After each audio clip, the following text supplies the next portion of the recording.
Today was the big day. I finally married my girl, Shenyuer, right there in the military camp, with 20,000 soldiers as wedding guests. Try topping that on your wedding day, I dare you. Old Lin Fu sat in the elder's seat looking like a proud grandpa, watching his grandson graduate, mumbling prayers to my late grandmother's spirit up in heaven. Honestly, the man lives and breathes for me at this point. If loyalty had a face, it would look exactly like Lin Fu, slightly teary and full of wrinkles. After Ewer went inside to wait for me with her red veil on, I stepped up to the edge of the stage and faced my boys. 20,000 battle-hardened warriors, sitting around bonfires, staring up at me like I was about to drop the hottest speech of the dynasty. And you know what? I kind of did. Brothers, I got married, I yelled. The roar that came back nearly blew my hair off. These guys screamed congratulations so loud I'm pretty sure the dead heard it too, which was fitting, because my first bowl of wine went straight to our fallen brothers who never made it back from Liaodong. Poured that drink down my throat, and felt the weight of every man we lost. The whole camp went quiet for a second. Even the stars seemed to flicker a little brighter, like our boys up there were raising their cups right back at us. Second bowl went out to all the brothers stationed at distant border posts who couldn't make it tonight. Third bowl. That one was for every single man sitting in front of me. Drink up, eat up, nobody goes home sober, I announced. And just like that, the entire camp erupted into the most chaotic, beautiful, zero-etiquette party you've ever seen. No fancy nobles sipping tea with their pinkies out, just soldiers slapping each other's backs, telling war stories, and dancing like nobody was watching. It was perfect, absolutely perfect. When midnight rolled around, I slipped away to my quarters, pushed open the door real gentle, and there she was. Ewer sitting on the bed, red veil still on, hands folded neatly on her lap like a painting come to life. My heart did a little somersault. Sure, we'd already been close since coming back to Daning, but tonight made it official. She's my wife now. Mine. Legally, spiritually, the whole package. I picked up the weighing rod and lifted her veil, and honestly, she looked so stunning in that wedding dress I forgot how to breathe for a second. Ewer, I said, holding her hand. From today, you're my wife. She looked up at me with those soft eyes and called me husband, and that was it. The rest of the night is none of your business. Meanwhile, over in Beiping, Zhu Di was having a whole mood about me.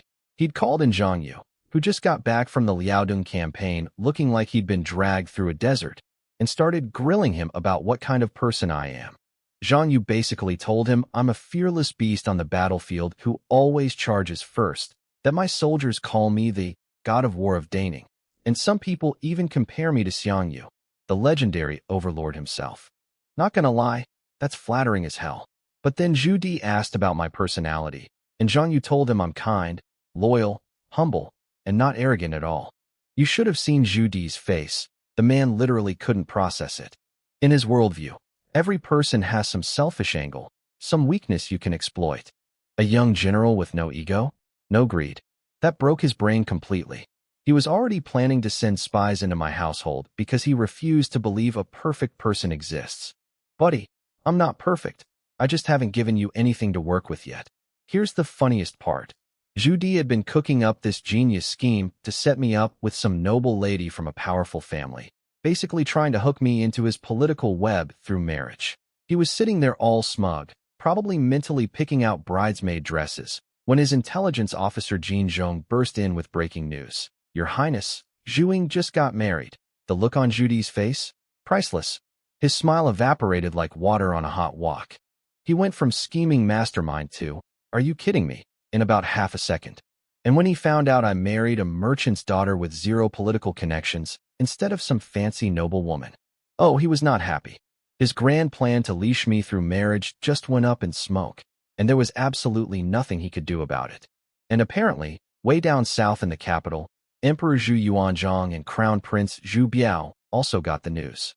Father and son just sat there in the Wenyu pavilion with unreadable faces, stroking beards and furrowing brows like a pair of human question marks. Whatever they were thinking, they kept it to themselves. As for me, I was exactly where I wanted to be, in my room, with my wife, completely unbothered by all the scheming happening hundreds of miles away. Let them plot. I've got a marriage to enjoy. While I was busy enjoying married life, and probably snoring next to my beautiful wife. Apparently, the entire imperial power structure of the Ming dynasty was losing its collective mind over my wedding. Let me paint the picture for you. In the Wenyu Pavilion back in the capital, Emperor Zhu Yuanzhang, the man who literally conquered China, was sitting there in his golden dragon robe, stroking his beard, going, "He got married already," like I needed his permission. Crown Prince Zhu Biao was sitting across from him looking genuinely salty about it, because apparently he'd been planning to marry one of his daughters off to me. A princess. They wanted to make me imperial son-in-law material, and I went and married a merchant's daughter instead. Zhu Biao was doing the math in his head. The war ended less than a month ago. How did he even have time for the 3 letters and 6 rights? Basically accusing me of speedrunning my own wedding. Which, yeah, fair point. But here's the thing about Ming Dynasty marriage law that really locked them out. You only get one legal wife. 1. I registered Yuer as my official wife with the Daning government office, which means unless I divorce her, which will happen approximately never, nobody else can take that spot. And a princess can't be a concubine, obviously. Their whole scheme crumbled like a dry mooncake. The emperor took it pretty well, actually, just waved his hand and said, "Guess it wasn't meant to be," which is incredibly chill for a guy who's executed people for less. Zhu Biao suggested sending me a generous wedding gift to show imperial grace, which is politician speak for, "Let's stay on his good side since Plan A failed." Smart kid, that crown prince. Then they pivoted to discussing the next military campaign, taking down the Northern Yuan remnants within a year. They picked General Guaying as supreme commander and Lan Yu as deputy, with Zhu Di getting a role too, mainly as a strategist who's not allowed to directly command troops because he still needs training wheels. The emperor was basically running a masterclass in empire management for his son. Use people, balance factions, never let any one group get too powerful. Standard evil genius stuff, honestly. But the really spicy part came next.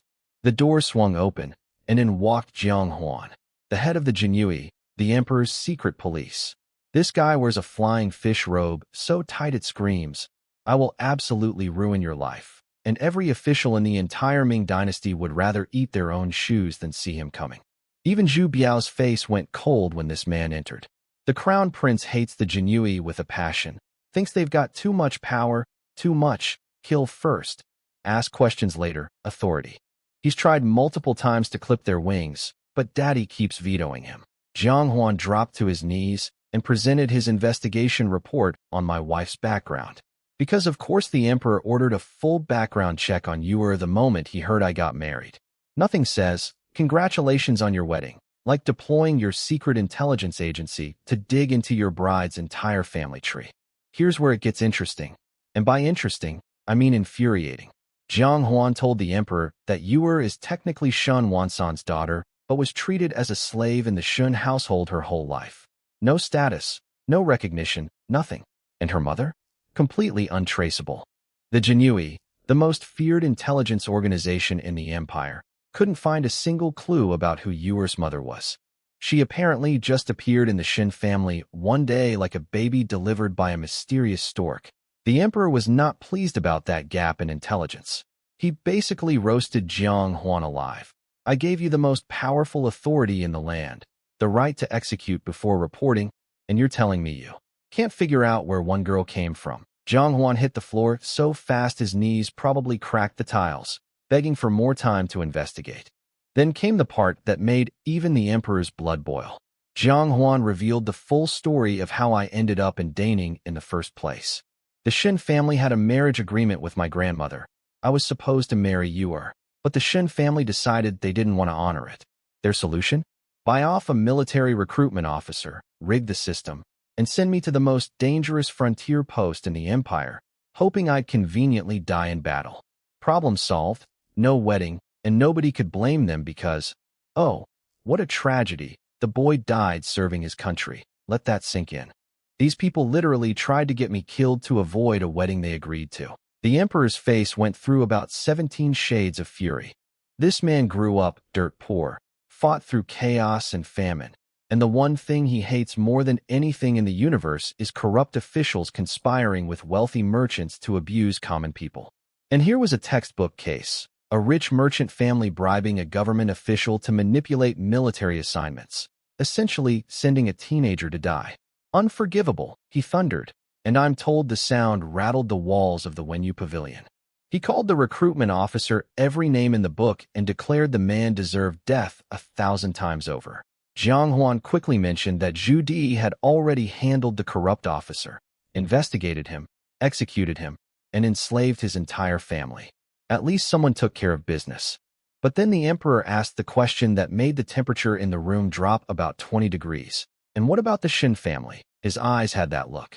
The look that has sent entire clans to the executioner's block.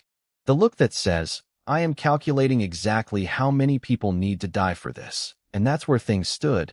The most powerful man in the world, sitting on his throne, murderously furious at my former in-laws, while I was miles away in Daning, completely oblivious, probably sleeping like a baby next to my wife. Honestly, being blissfully ignorant might be my greatest superpower. Apparently, while I was in Daning doing normal married people things like eating breakfast with my wife and running military drills, half the empire was having a full political meltdown because of me. Again, I swear I'm not trying to cause chaos. It just follows me around like a stray cat. Let me tell you what was happening behind the scenes, because I found out about all of this later and honestly, it's comedy gold. Back in the capital, the emperor had summoned Jiang Huan, the Jinui boss, the man whose job title is basically professional terror, and demanded to know what happened with the Shin family. Specifically, did they face any consequences for, trying to get me killed by rigging my military assignment? Jiang Huan was sweating so hard his fancy flying fish robe probably needed to be wrung out like a dish rag. The poor guy had to admit that despite Zhu Di tearing apart every document in Beiping, despite the Jinui deploying their entire spy network, they couldn't find a single shred of evidence linking the Shun family directly to the crime. The corrupt recruitment officer confessed, sure, but every key witness and middleman had mysteriously vanished into thin air. The Shun family covered their tracks like professionals. Got to give them credit. They're terrible human beings, but efficient, terrible human beings. Emperor Zhu Yuanzhang was not happy. But here's the thing about the old man. He's ruthless, sure, but he actually follows his own laws. Can't just execute a whole family because you feel like it.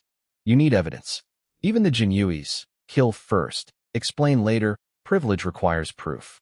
It's almost admirable, in a terrifying sort of way. Through gritted teeth, the emperor gave the order that made my skin crawl when I heard about it. Watch the Shin family. Watch them like hawks. The moment they step one toe out of line, crush them. Jiang Huan's forehead hit the floor so hard I'm surprised he didn't crack the tiles. Then he practically crawled backward out of the throne room, drenched in cold sweat. Every single audience with the emperor is basically a near-death experience for this man. Honestly, worst job in the Ming dynasty. After Jiang Huan left, the emperor turned to Crown Prince Zhu Biao and launched into a full lecture about why merchants are the scum of the earth. And look, as someone who was literally almost murdered by a merchant family, I'm not exactly rushing to defend them, but the emperor took it to another level. He went on this whole rant about how merchants hoard grain during famines, letting people starve to death outside their shops rather than lower prices. How they use money to buy political influence. How his own parents died because corrupt officials and greedy merchants squeezed every last drop from the common people under Mongol rule.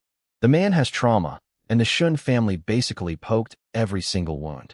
Then the emperor got this look in his eye, that calculating, I'm already planning 3 moves ahead, look, and said something that would make the Shun family's blood run cold if they heard it. The Shun family is supposedly the richest family in all of China.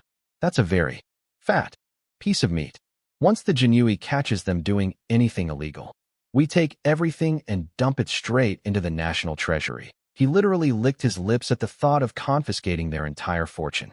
The Shin family doesn't know it yet, but they've basically got a giant invisible target painted on their backs, and every spy in the empire is watching, waiting for them to slip up.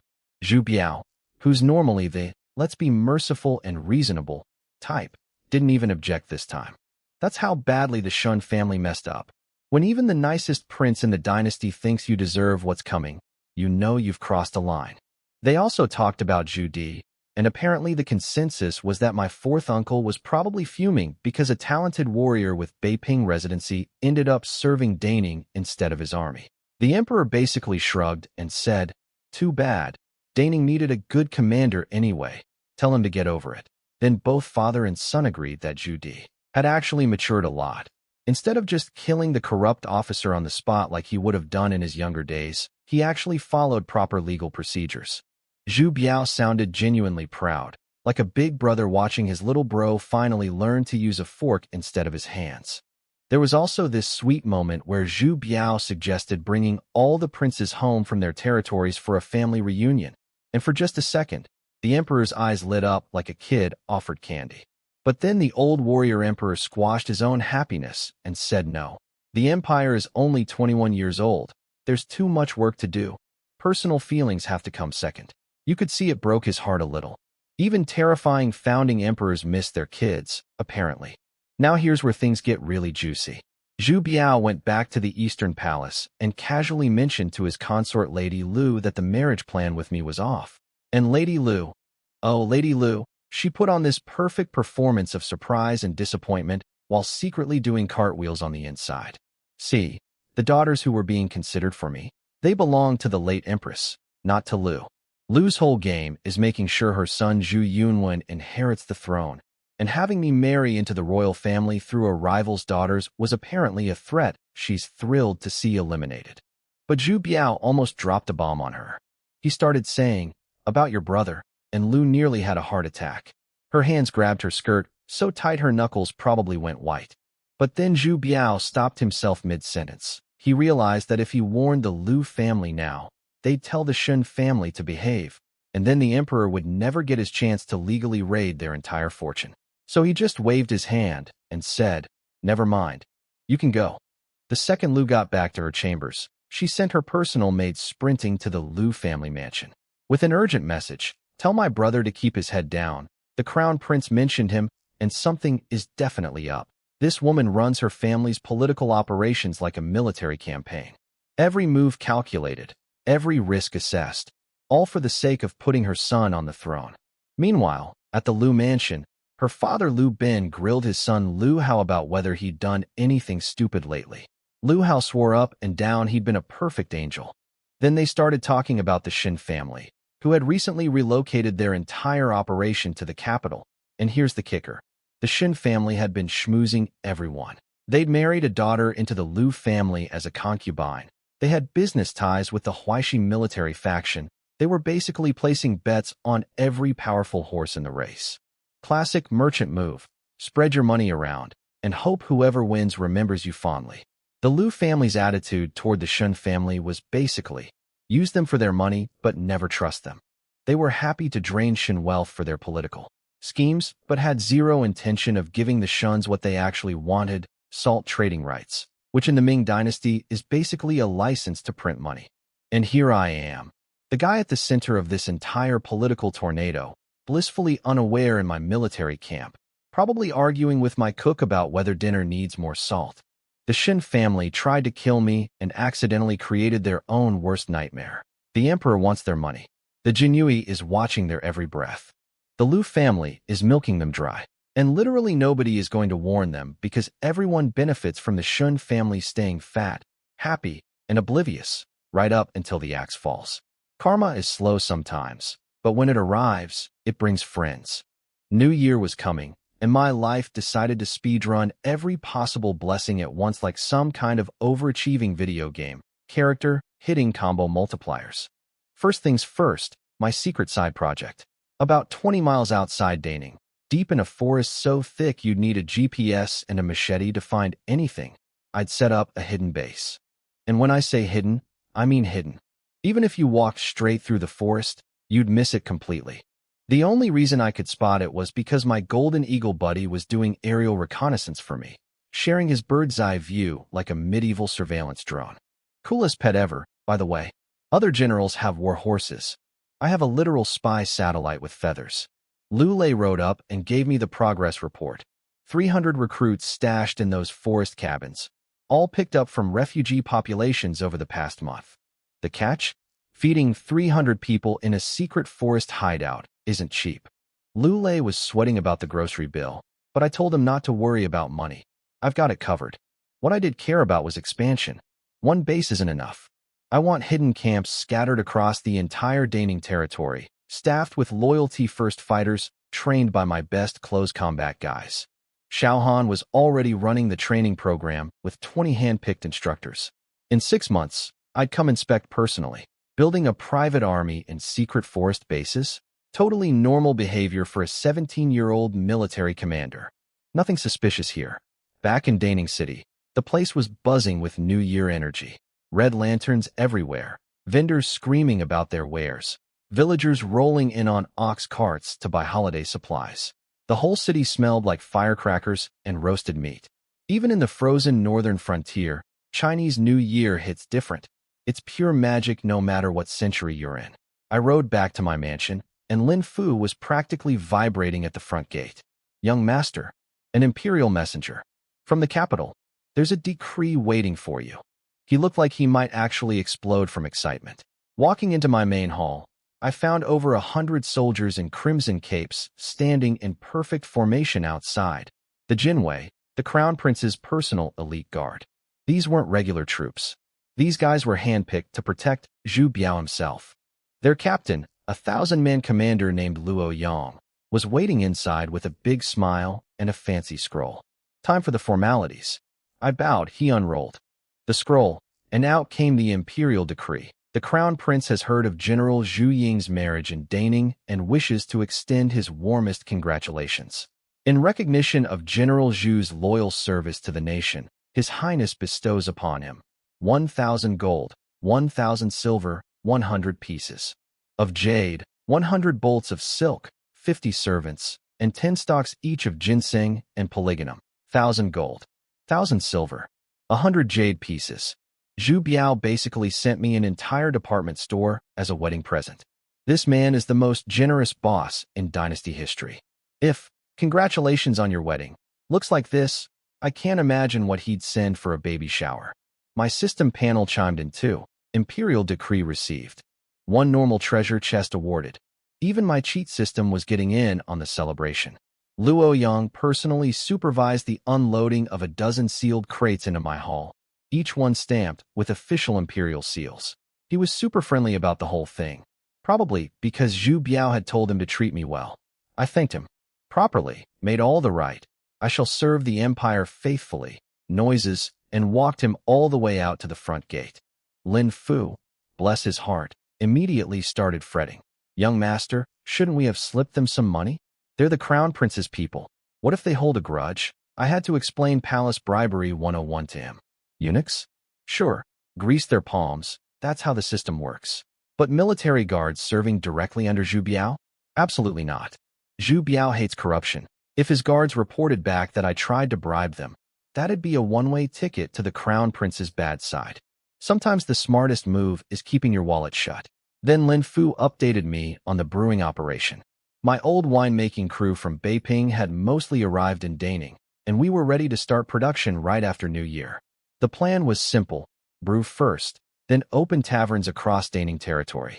I owned the recipe, I owned the technique, and the Shun family, my former business partners, had been left high and dry after Lin Fu shut down the old brewery. Apparently their tavern business in Beiping had tanked without my wine. Beautiful. They tried to kill me, and karma killed their profit margins instead. Technology is everything, I told Lin Fu. Guard the brewing formula with your life. He nodded so hard I thought his head might fall off. The man takes recipe security more seriously than some countries take nuclear codes. I also mentioned that the 300-something servants we'd been collecting from refugee populations over the past month needed sorting. Lu Lei would screen them. The promising ones go to the secret training camps. The rest get jobs at the brewery or future taverns. Win-win. I get workers, and I'm saving people from starving to death on frozen roadsides.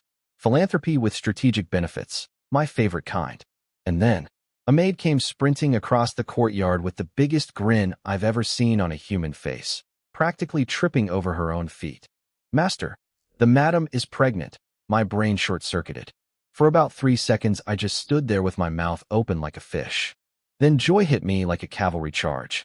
Lin Fu, move, I yelled, and took off running toward Yuer's quarters so fast I probably left a dust trail. Lin Fu tossed a silver coin at the maid as a reward and scrambled after me. his old legs pumping like a man half his age. Ewer was sitting there, calm and radiant, hands folded over her belly, looking like a painting of maternal grace. "Husband," she said softly, "I'm carrying your child. 2 lifetimes. 2 entire lifetimes of existence, and nothing has ever hit me like those words. My own flesh and blood, growing inside the woman I love." I grabbed her hands and told her to rest, take care of herself, eat well. I probably said 12 things at once because my brain was running at 200% capacity. Lin Fu was behind me, threatening the maids with creative punishments if anything happened to Ewer. Classic Lin Fu. This year has been absurd. Went from nobody to military commander. Went from regular human to superhuman with 5,000 points in every stat. Got married. And now? A baby on the way. If my life were a novel, readers would be screaming, "This is too much plot for 1 year." Later that evening, sitting alone in my office, I looked at Zhu Biao's decree on my desk and felt a twinge of complicated feelings. He's genuinely a good person, talented, kind, the perfect heir. If history could be changed, he'd make the Ming dynasty legendary. But I know what's coming for him, and I can't exactly walk up and say, "Hey, you're going to die young. Maybe see a doctor?" Zhu Yuanzhang would have my head mounted on the city wall before I finished the sentence. Besides, and I know this sounds cold, I'm not planning to be anyone's servant forever. I'm building strength, stockpiling resources, training secret armies, and one day, with my basically infinite lifespan and superhuman abilities, I'll carve out my own kingdom somewhere. And now with a child coming, that dream burns even brighter. My kid could rule the nation while I go conquer new frontiers. Dynasty building, family business, baby. But first, treasure chests. I had 3 saved up, 1 tier, 1 and 2 normal, and today felt lucky enough to open them all.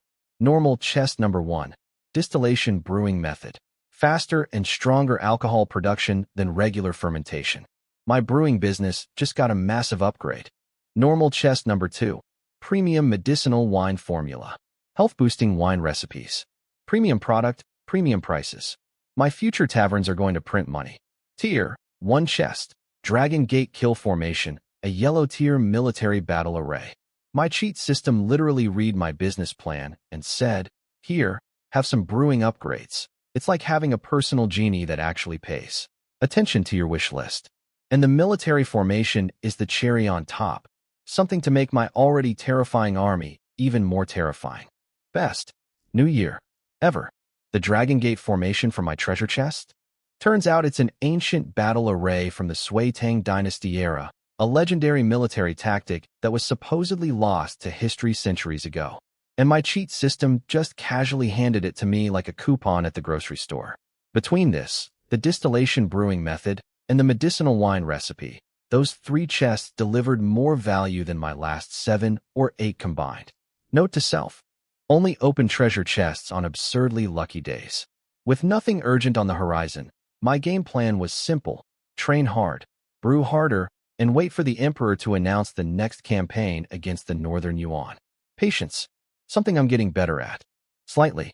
2 days later, it was New Year's Eve, or as we call it, Chui, the night that marks the end of 1 year and the birth of another. And since my 700 personal guards couldn't go home to their families because, well, someone has to protect the boss, I threw them a feast at my mansion. I stood in front of the main hall, my entire courtyard packed with my boys, and raised my bowl.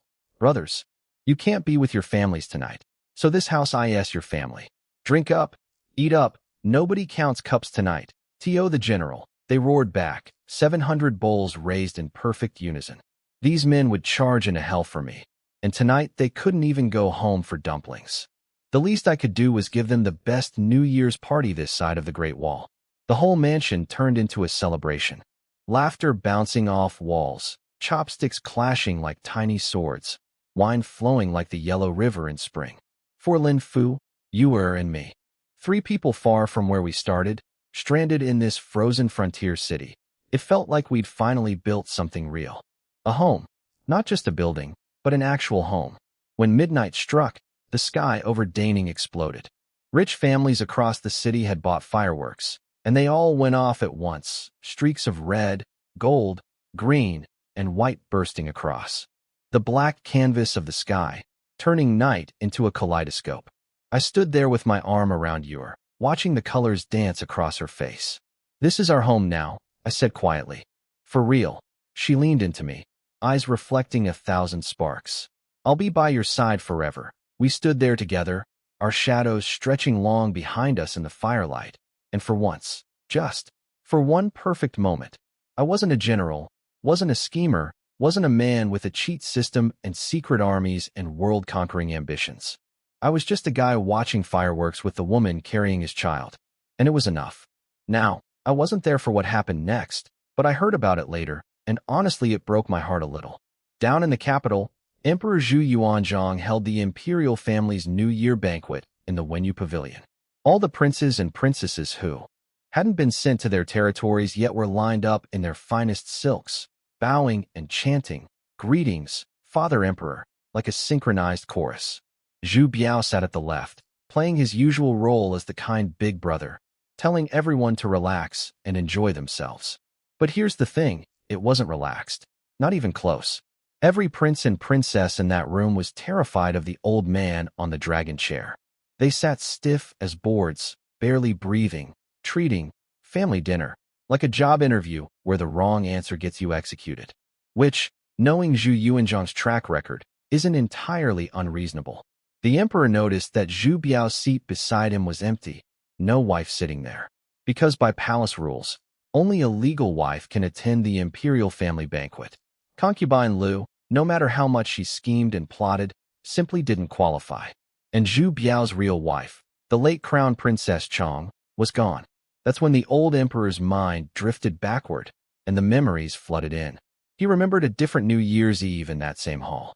Back then, Empress Ma, the woman he called Maisie, his term of endearment for her, sat right beside him, warm and kind and regal. Zhu Biao sat nearby with Crown Princess Chong, and between them squirmed a little firecracker of a boy, Zhu Xiongying, the imperial eldest grandson. Little Xiongying had started eating before the banquet officially began. Zhu Biao scolded him with a stern face, and what did the kid do? He bolted straight to Grandma Ma like a tiny missile seeking shelter. "Grandma, Daddy's being mean again." Empress Ma scooped him up, shot Zhu Biao a death glare, and handed the boy a pastry. "He's hungry, Biaoer. Let the child eat. It's a family dinner. Stop being so uptight." Then she leaned down and whispered to Xiongying, "Eat whatever you want, sweetheart. Don't be like your father, walking around with a stick up his behind all day." The kid beamed. Then Zhu Yuanzhang, the most feared man in China, pouted like a jealous puppy. "Hey, what about me? Your grandpa isn't good to you?" Xiongying tilted his head, pretended to think really hard, and delivered his verdict, "Better than Dad, but not as good as Grandma." The emperor laughed so hard the rafters probably shook. Then Xiongying started inviting his uncles to go horseback riding the next day, calling out to 4th Uncle Zhu Di, 12th Uncle Zhu Bai, 17th Uncle Zhu Quan, and every single one of them shrank into their seats like turtles retreating into shells. They were thinking, "Kid, your grandpa is right there. We're not all immune to punishment like you are." Then came the best part. Xiongying hugged his grandma tight and announced he wanted to sleep with her tonight. Zhu Yuanzhang instantly objected. "She's my Maisie. She sleeps with me." Empress Ma turned red as a lantern, pinched him hard, and hissed, "Zhu Chongba, the children are watching. Behave yourself." The emperor winced and muttered something about getting no respect in his own palace. Every prince and princess in the room was biting their cheeks, trying not to laugh. Zhu Biao and Princess Chong had their heads down, hands covering their grins. That was the Zhu family at its best. Warm, silly, alive. But that was years ago. The old emperor snapped back to the present and looked around the banquet hall. Same room, same tables, same dishes. But Empress Ma's chair was empty. Crown Princess Chong was gone. Little Xiongying, that brilliant, fearless, hilarious little boy, was dead. The princes sitting before him now were stiff with terror, not rolling with laughter. There was no grandma sneaking pastries, no grandpa pretending to be jealous, no little boy declaring ownership of his grandmother like she was a contested toy. Everything was the same, and nothing was the same. Sigh was all the emperor could manage. One sound carrying the weight of an entire lost world. The banquet ended quickly. The princes and princesses scattered like birds released from a cage. Nobody wanted to linger. When only Zhu Biao remained, the emperor asked why he hadn't gone home yet. Zhu Biao smiled sadly and said, "Don't we always visit Mother's shrine on New Year's?" And Xiangying's? The two of them walked together through dark palace corridors toward the Cunning Palace, Empress Ma's old residence. The emperor stopped at the gate and stood there, unable to move. "Every time I come here," he said, voice barely above a whisper, "I want to go in, and I'm afraid to go in." Zhu Biao stepped closer. "Everything's in the past, father," but they both knew that was a lie. Some things never become the past. They just become the ache you carry while pretending to move forward. "Look, I'm a guy building a secret army in a forest and plotting to one day found my own empire. I'm not exactly sentimental. But hearing about that old man standing outside his dead wife's palace on New Year's Eve, too scared to open the door because the memories inside would hurt more than anything on any battlefield, that got me. Even emperors are just people in the end. They just have nicer chairs to cry in."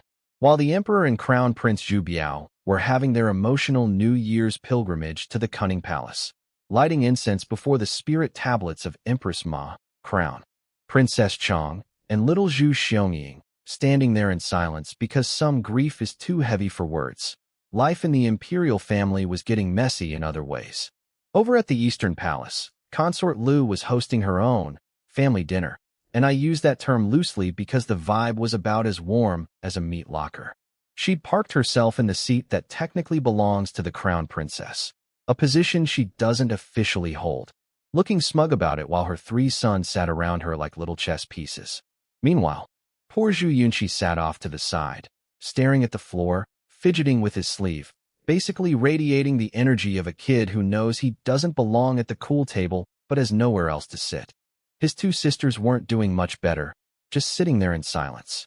One of Lu's younger sons innocently asked, "Mommy, why can't we eat at the palace with Daddy?" And Lu smoothly explained it away with some nonsense about too many rules at the palace. The real reason, of course, is that concubines don't get to sit at the imperial family table. That's a wife-only privilege, and Lu isn't the wife.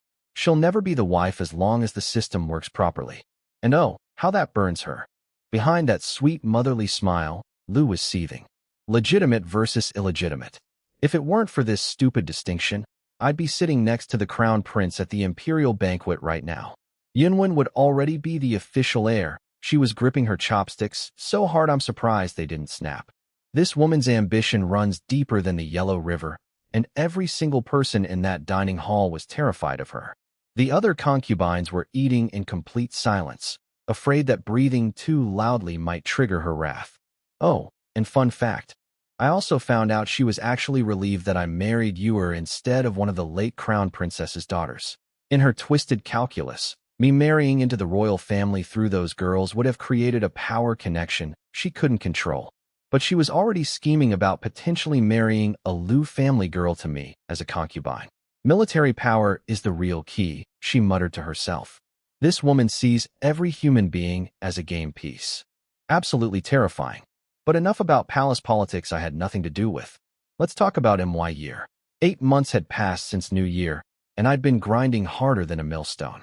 The 50,000 former Yuan soldiers stationed at Huizhou had been completely transformed under my training program. Every single morning, I was out there on the training field with them, running drills, barking orders, turning what used to be a defeated, broken rabble into something that actually looked like a proper army. My training method was a blend of traditional Ming military practice and ideas from my previous life, modern ideas that nobody in this century has ever seen. Step 1. Physical conditioning. Long-distance running, weighted marches, building endurance until these guys could sprint across a battlefield without wheezing. Step 2. Combat skills. Close quarters fighting techniques, weapon drills, making sure every soldier could hold his own in a melee. Step 3. Military bearing. Posture, discipline, saluting, the stuff that turns a farmer holding a spear into a soldier. No more slouching around camp like a bunch of bandits on vacation. The results? Chef's kiss. My Daning border troops got the program first and were already looking sharp, and now the converted enemy soldiers were catching up fast. Where they used to shuffle around with the defeated energy of men who'd lost everything, they now marched with straight backs and hard eyes. Even I was impressed with myself, and I'm not easily impressed. The only problem? I'd been doing double duty for 8 months because the court couldn't figure out who to send as the Huejo commander. Every month I sent an official request to the Ministry of War. Please send me a commander already. Every month they replied. The Emperor and Crown Prince are still deliberating. 8 months of deliberating. Lulei thought they were doing it on purpose, testing me, giving me experience commanding 100,000 troops as preparation for an even bigger role later. Maybe he was right, but honestly, I was exhausted. Then finally, one afternoon, Xiaohan ran up to the command platform. General, the new Huejo commander has arrived. I nearly cried with relief. And who walks through the camp gates? Mu Sheng, the second son of Mu Ying, one of Emperor Zhu Yuanzhang's most trusted adopted sons, the legendary general whose family would go on to guard Yunnan for generations. In the original history, Mu Sheng never came to Daning. But apparently my existence has been causing butterfly effects across the timeline, because here he was, young and eager, and looking at my trained troops with his jaw practically on the floor. These are the former enemy soldiers. His officers were gasping, watching 50,000 men run in perfect formation, roaring war cries that shook the ground. They couldn't believe it. 8 months ago these guys were surrendered prisoners with zero morale, and now they moved like a professional killing machine. Mu Sheng was genuinely starstruck meeting me. I've heard of your legendary exploits across the northern frontier. I specifically requested this posting so I could serve under you. He was so earnest about it that it was almost adorable. A general's son, voluntarily coming to the frozen edge of civilization because he admired my battlefield record. Not gonna lie, that felt pretty good. Then came the twist. Mu Sheng informed me that the Ministry of War had specifically ordered him to take commands from me on all major military decisions. So technically, even though he's the Huejo commander, I'm still his boss. Which means, I'm now effectively commanding 100,000 troops across 2 garrisons while holding only a single garrison commander's title. They're definitely grooming me for something bigger. I was in the middle of handing over operational details to Mu Sheng, training schedules, troop arrangements, everything he'd need, when Xiaohan came sprinting back up the command platform, panting like he'd just run from a bear. General, message from Daning. Your wife, she's going into labor. Every strategic thought in my brain evaporated instantly. Mu Sheng, it's all yours. My wife is having a baby. Bye. I didn't even wait for him to respond. I was off that platform and on my horse faster than I've ever moved in combat, 700 guards thundering behind me as we tore across the countryside toward Daning City. 2 hours of riding at maximum speed, wind screaming past my ears, heart pounding harder than any battle has ever made it pound. When I burst through the gates of my mansion, Lin Fu was pacing outside Yuer's room like a nervous grandfather, which, emotionally speaking, he basically is. The midwife's been in there for 2 hours, he told me, trying to sound calm. First births take longer, young master, don't worry, and right at that exact moment, from behind that closed door, cutting through all the anxiety and fear and anticipation like a tiny sword of pure joy. Wah! A baby's cry. My baby's cry. 2 lifetimes of existence, supernatural powers, secret armies, treasure chests, golden eagles, scheming emperors, and murderous in-laws. And nothing, absolutely nothing, has ever sounded as good as that scream. I'm a father. The door opened. The midwife walked out carrying a little red bundle, and the words that came out of her mouth were the sweetest thing I've ever heard in 2 lifetimes. Congratulations, General. It's a boy. Mother and child are safe. Mother and child are safe. In this era, childbirth is basically Russian roulette with medieval medicine. So those 4 words hit me harder than any enemy cavalry charge ever has. My entire body unclenched. I didn't even realize how tense I'd been until the relief washed over me like a warm bath. I reached out and took my son from the midwife. My hands were shaking. Me, the guy who charges into armies of thousands without flinching, trembling like a leaf while holding a 7-pound baby. He was wrinkly, squished, eyes closed shut, and honestly looked like a tiny angry raisin. Most beautiful thing I've ever seen. Lin Fu practically levitated with joy. Congratulations, young master, he shouted, tears streaming down his face, happier than if someone had handed him a newborn. Then he looked up at the sky and started talking to my grandmother's spirit again. Old madam, The little young master is born. Your grandson has an heir. I swear this man reports to heaven more frequently than the Jinui reports to the emperor. My guards all crowded around congratulating me, and Lin Fu reminded me I needed to pick a name. Didn't even need to think about it. Zhu Shi had it ready for months. If it was a boy, Shi, meaning light and prosperity. If it was a girl, Qi, meaning gentle beauty. I'm a military commander who plans invasions months in advance. You think I wouldn't plan a baby name? And then my cheat system decided to absolutely lose its mind. Error detected. Unlocking, descendant panel, family panel, reward, 1 tier, 1 treasure chest. For each year the heir ages, reward 1 tier, 1 treasure chest. Claimable until age 20. 20 treasure chests just for my kid growing up? My son hasn't been alive for 5 minutes, and he's already the most profitable investment I've ever made. Move over, wine business. Fatherhood is my new income stream. But wait, there was more. Family panel activated. Option available. Randomly assign talent to descendant. Activate a random talent? For my newborn son?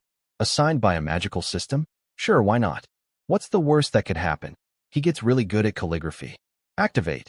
The panel flickered, golden light swirled. Down and settled on baby She like the world's most mystical baptism.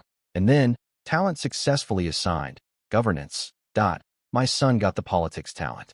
The governance talent. The born to run a country talent. I nearly fell over laughing.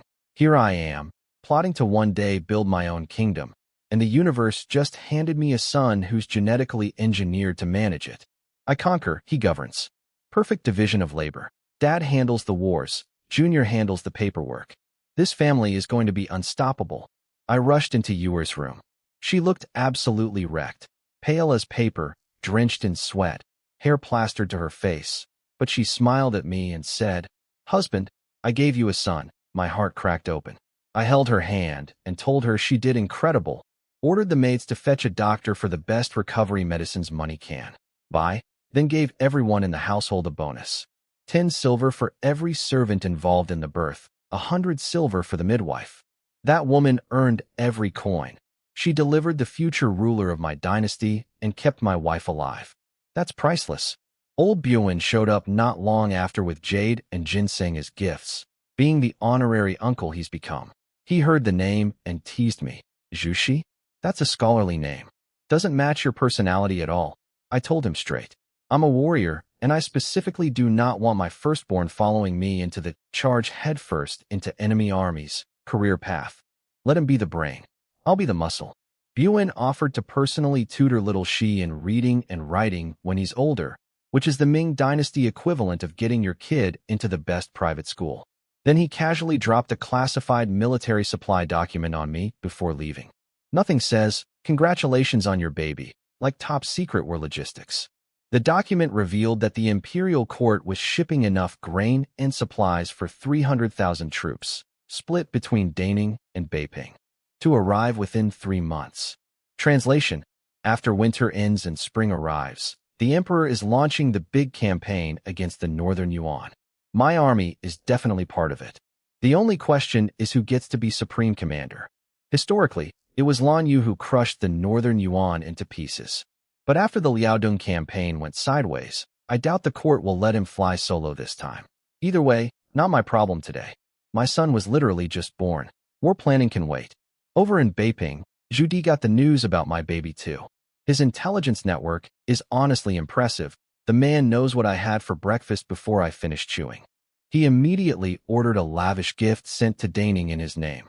His son Zhu Gaoqi, the chubby, physically weak, but politically brilliant eldest, commented that I must be something special to get this much attention from his father. Zhu Di played it cool.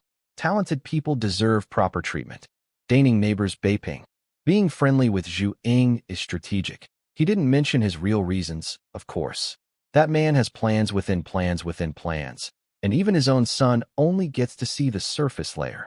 Then Zhu Di randomly told Gaoqi he should start thinking about having kids too, and the poor boy turned red as a tomato and stammered something incomprehensible.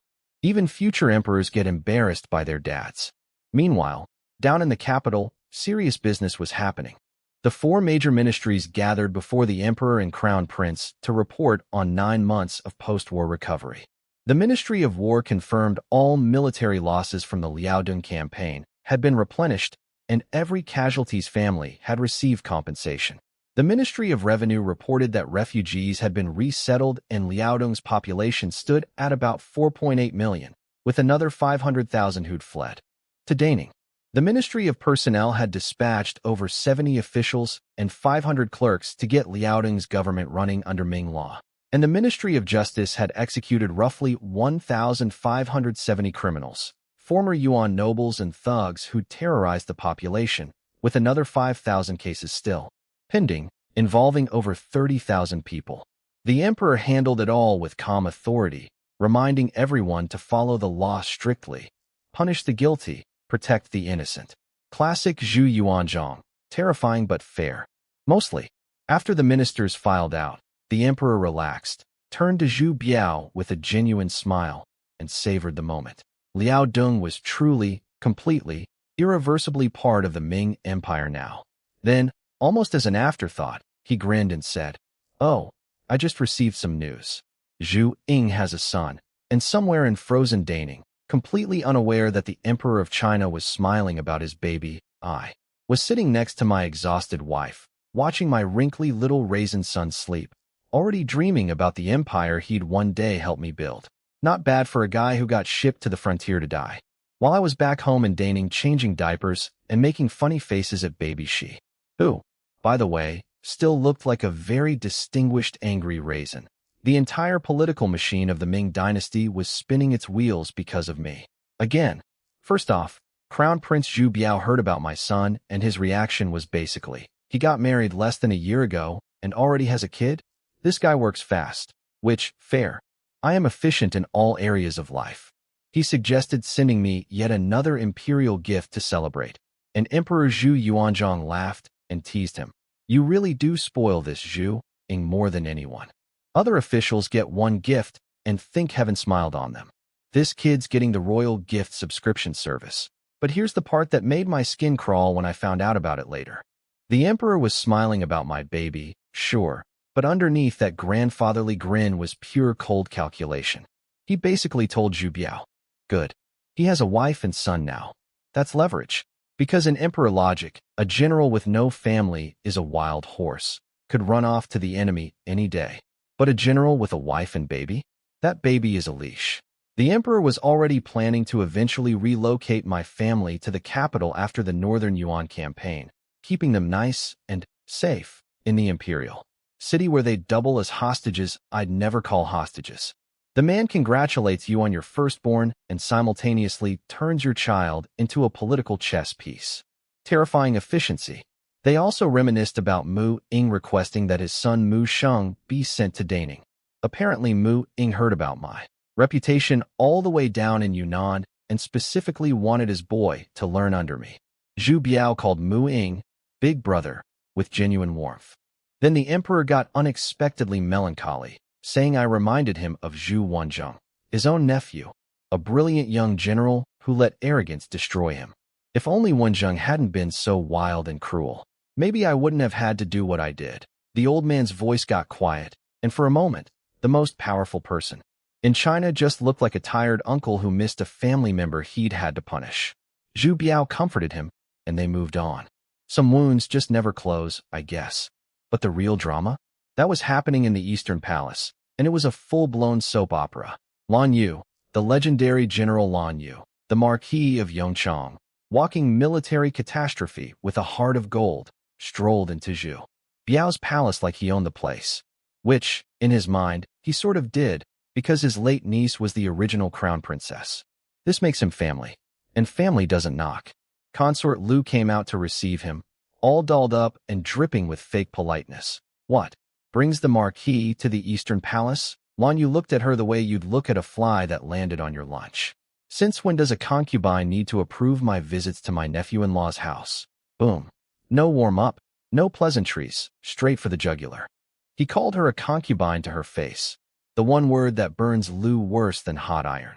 Her entire identity crisis, her deepest insecurity, her lifelong rage, all compressed into one title that Lan Yu wielded like a sledgehammer. Lu tried to push back, reminding him she'd been authorized by the crown prince to manage the Eastern Palace. Lan Yu wasn't even slightly impressed. A concubine managing the house doesn't make you the wife.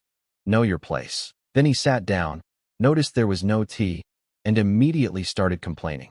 You can't even serve tea properly? Maybe I should tell the crown prince to replace you with a different concubine to run things. The man was basically speedrunning every possible insult. Lu was gripping her sleeve so hard her fingernails were probably drawing blood, but she couldn't do anything because she knew.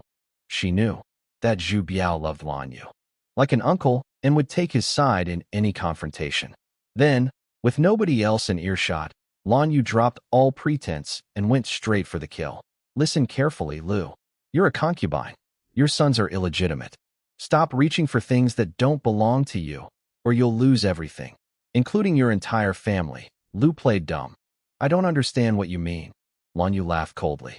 You're smart enough to understand. Illegitimate can never replace legitimate.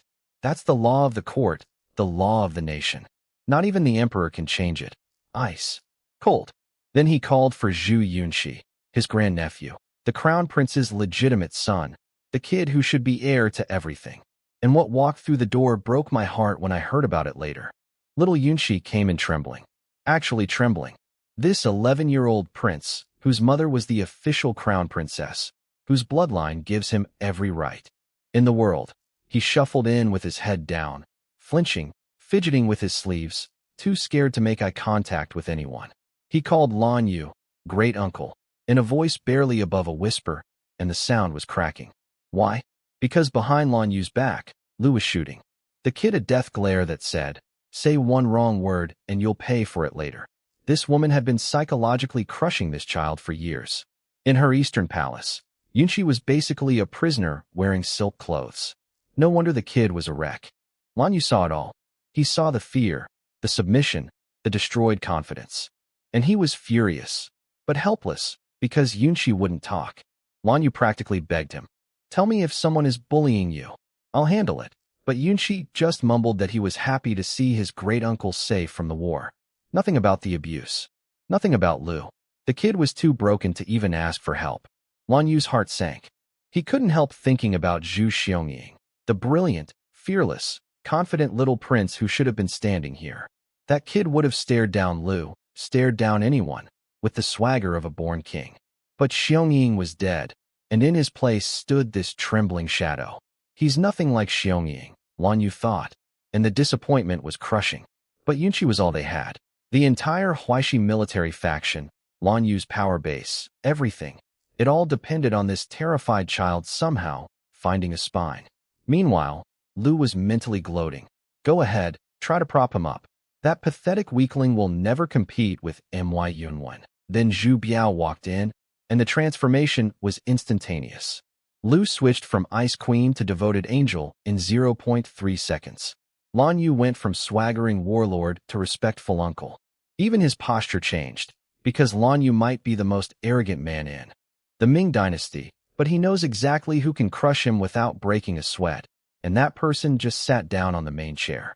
Zhu Biao sent Yunxi away to study, and Lan Yu, seeing his window of opportunity, quickly proposed, Your Highness, the boy is 11 now. Let me take him to the military camp, toughen him up, teach him to fight. A prince should know both books and swords. Zhu Biao actually looked interested, stroking his chin thoughtfully. And Lu? Lu nearly swallowed her own tongue. If Lan Yu got his hands on Yunxi, if that boy spent time with soldiers, if he developed even a fraction of confidence, her entire scheme to put Yunwen on top could unravel. Her expression said, calm and supportive wife, but her brain was screaming red alert. And there, far away in Daning, I was completely oblivious to all of this, probably holding baby Shi upside down to see if that's why. He kept crying, while the people who controlled my fate were locked in a power struggle that would eventually determine the future of the entire dynasty. My only involvement in this chapter? Being so impressive that literally everyone, the emperor, the crown prince, Lan Yu, Zhu Di, Muing, keeps talking about me at their important meetings. I'm like the celebrity nobody's met, but everyone has opinions about. The Zhuang cinematic universe expands without me even being in the scene. Back at the Eastern Palace, the Lan Yu versus consort Lu showdown reached its sad conclusion, and Lu won.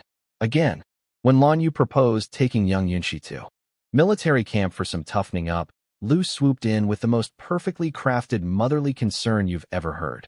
Oh, the poor dear is too frail for military training. His grades are suffering. And really, a legitimate prince doing such crude activities? How undignified. She delivered this performance while pretending to care about a kid she's been emotionally destroying for years. Oscar-worthy. Standing ovation from the invisible audience. And Zhu Biao bought it. Of course he did. Uncle, I'll handle Yunxi's education. The palace tutors will take care of it. Case closed. Yunxi's one chance to escape his prison, gone in 3 sentences. Lan Yu's face fell, but what could he do? He bowed and accepted. The worst part?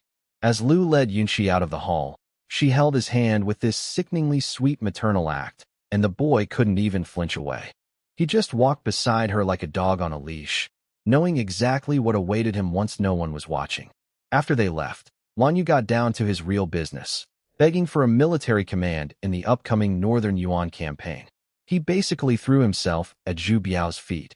Give me troops. I want that duke title. I'll murder every last Northern Yuan soldier personally if I have to. Zhu Biao, cool as always, told him straight. You're not getting supreme commander. Father already picked someone else. But I can give you one army to lead, same as Liao Dong. Win big, and I'll personally lobby father for your promotion to duke. Lan Yu's eyes lit up like someone showed him a pile of gold. He hit the floor in gratitude so fast, he probably bruised his knees. The man wants that duke title the way I want treasure chests, desperately and without shame. Now let me tell you what I was actually doing while everyone else was playing palace politics. Deep in the forests outside Daning, wearing a black robe and a wide-brimmed hat like some medieval supervillain, I was inspecting my secret army. That's right, the Black Guard, my personal force of trained killers, had grown from those original 300 recruits to over 1,300 operatives scattered across hidden bases throughout Daning territory. Xiao Han showed me the 3rd batch of recruits going through their training, and let me tell you, these kids were terrifying. 300 teenagers wielding wooden swords, attacking each other with the cold precision of professional assassins. Every strike aimed at vital points. No hesitation, no mercy. After the sword fighting, the winners transitioned seamlessly to crossbow drills, sprinting through obstacle courses while firing repeating crossbows with pinpoint accuracy, then dropping flat and crawling through the training field like ghosts. Silent, invisible, deadly. They're ready for deployment, Master, Xiao Han reported. Like the first batch, they follow the token, not the face. They'll die for you without ever knowing who you are. That last part is the genius of the system. My Blackguard operatives have never seen my face. They obey whoever presents the correct command token. If any of them gets captured and tortured, they literally cannot reveal my identity because they don't know it. I've even planted dozens of them inside my own mansion, disguised as regular servants, silently protecting my family 24/7. Yuer has no idea the guy sweeping our courtyard could kill 5 armed men with a broom handle. Maintaining 1,300 secret operatives isn't cheap, it's astronomically expensive. But thanks to Nahachu's treasure vault and my rapidly expanding business empire, money was no longer a problem. Speaking of which, I gave the Black Guard their first official mission: find every Shin family trade caravan outside Daning territory. Kill everyone. Take everything. I want their northern business destroyed, starting with Beiping, their home base, and expanding outward. Kill a regular Shin family member? 100 silver reward. Kill one of Shun Wansan's sons? 1,000 silver. The Shin family tried to get me killed by sending me to die on the frontier. They broke their marriage promise to my grandmother. They treated Yuer like a slave her entire childhood. And now they thought they were safe because they'd cleverly moved most of their operations away from Daning after learning I was in charge here. Cute. Really cute. They moved away from MY territory, but they can't move away from my shadows. The Black Guard doesn't have borders. Welcome to the consequences of your actions, Shin family. Every caravan you send north is now a donation to my war chest, and every merchant you dispatch is walking into a ghost story he won't walk out of. Now, the legal side of my life was thriving too. My chain of taverns, the Golden Goblet, or Jinzun Fu, had exploded across Daning territory. 3 locations in Daning City alone, over 50 across the entire region. Every single city had at least one. The secret? My distillation brewing method from the treasure chest produced wine that was smoother, sweeter, and hit harder than anything else on the market. People were literally standing in lines hundreds deep just to buy bottles, and my staff had to announce, "Sorry, the premium brew is sold out," before noon every single day. Before the taverns opened, I was hemorrhaging money, funding blackguard training, feeding 1,300 secret operatives, maintaining 700 personal guards, running a household. It was like trying to fill a bathtub with the drain open. But once Golden Goblet started printing money, perfect equilibrium. The taverns fund the Shadow Army, the Shadow Army protects the taverns, and the whole machine runs itself. Beautiful capitalism with medieval Chinese characteristics. New Year's Eve rolled around again, my second one in Daning. I stood in my courtyard watching fireworks explode across the sky while Ewer held 3-month-old she beside me. The little guy had graduated from angry raisin to slightly less angry small potato. Progress. Year 22 of Hongwu, I murmured, watching the colors bloom above us. Once this holiday ends, war is coming. I wasn't wrong.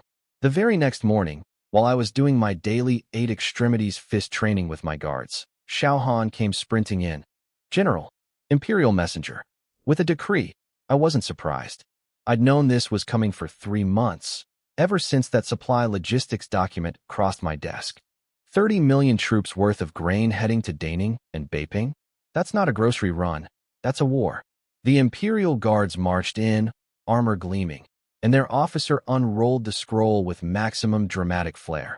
By heaven's mandate, the Emperor decrees. The Northern Yuan, sworn enemy of our great Ming, driven from the Central Plains yet refusing to accept defeat, continues raiding our borders and tormenting our people. The might of the Ming shall not be challenged. Commander Zhu Ying of the Daning Border Army is hereby ordered to immediately mobilize all Daning forces and march to Beiping for staging.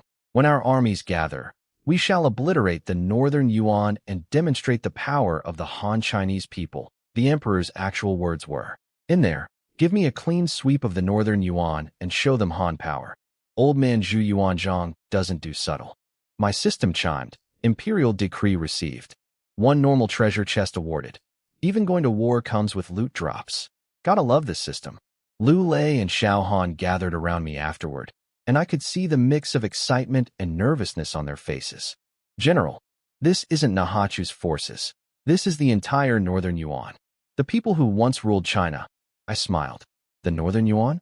They're a dying arrow at the end of its flight. Nothing to fear." What I didn't tell them was the other reason I was excited about this campaign. Somewhere in Northern Yuan territory, according to the treasure map I'd obtained, lay the legendary Imperial Jade Seal, the Chuanghui Yushi, the most sacred symbol of legitimate rule. In all of Chinese history, 8 characters carved into jade, commanded by heaven, long life and eternal prosperity. Every emperor who ever held that seal held the mandate of heaven itself. And I was going to find it, not for the Ming Emperor, for me. For the kingdom I would one day build with my own hands, ruled by my son who was literally born with a talent for governance, protected by an army that worshipped my shadow. But first, I had orders to follow. I turned to Lu Lei with battlefield efficiency. Send riders to every military camp in Daning territory.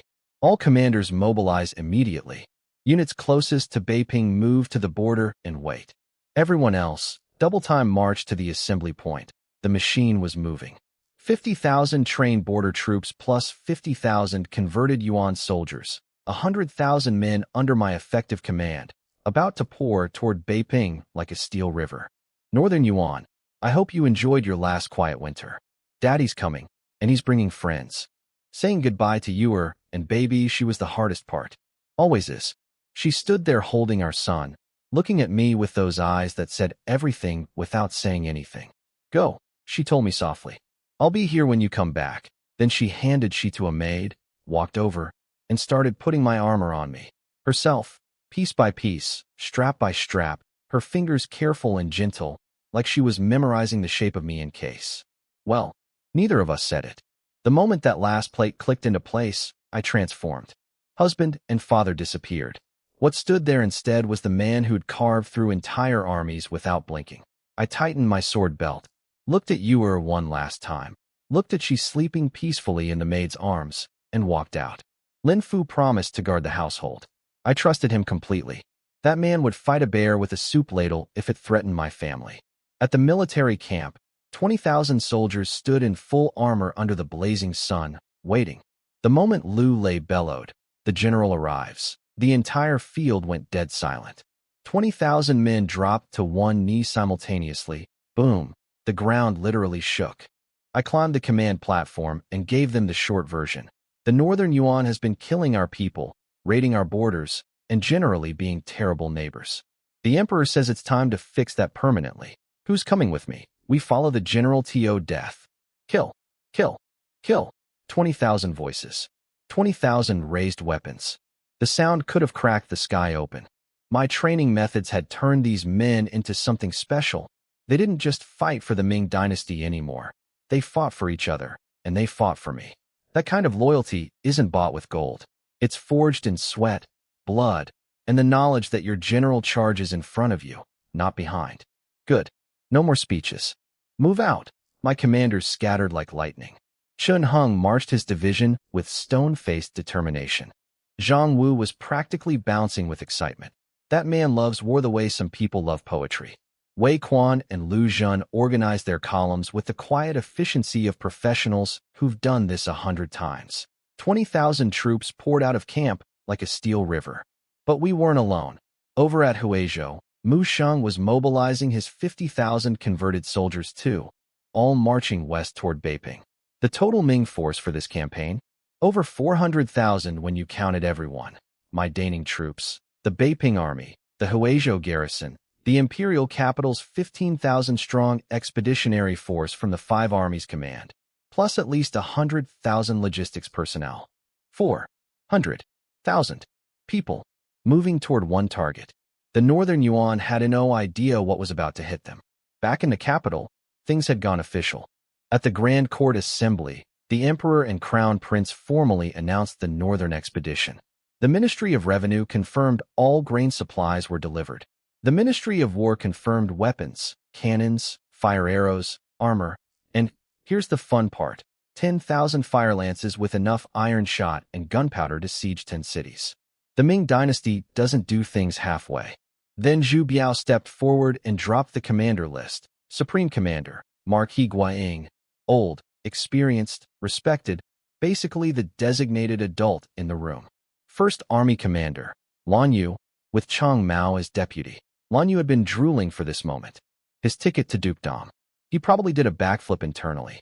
Second Army Commander, Zhu Di, with Li Jinglong as deputy. Now, let me talk about Li Jinglong for a second, because this is where things get hilarious if you know your history like I do. Li Jinglong, also known by his courtesy name Zhejiang, is the son of the famous General Li Wenzhou. Everyone in the capital raves about how he inherited his father's military genius. The emperor personally selected him for this campaign. Zhu Di was excited to work with him. The court considered him one of the most promising young commanders of his generation. And he is, without question, the worst military commander in the history of the Ming dynasty. I'm not exaggerating.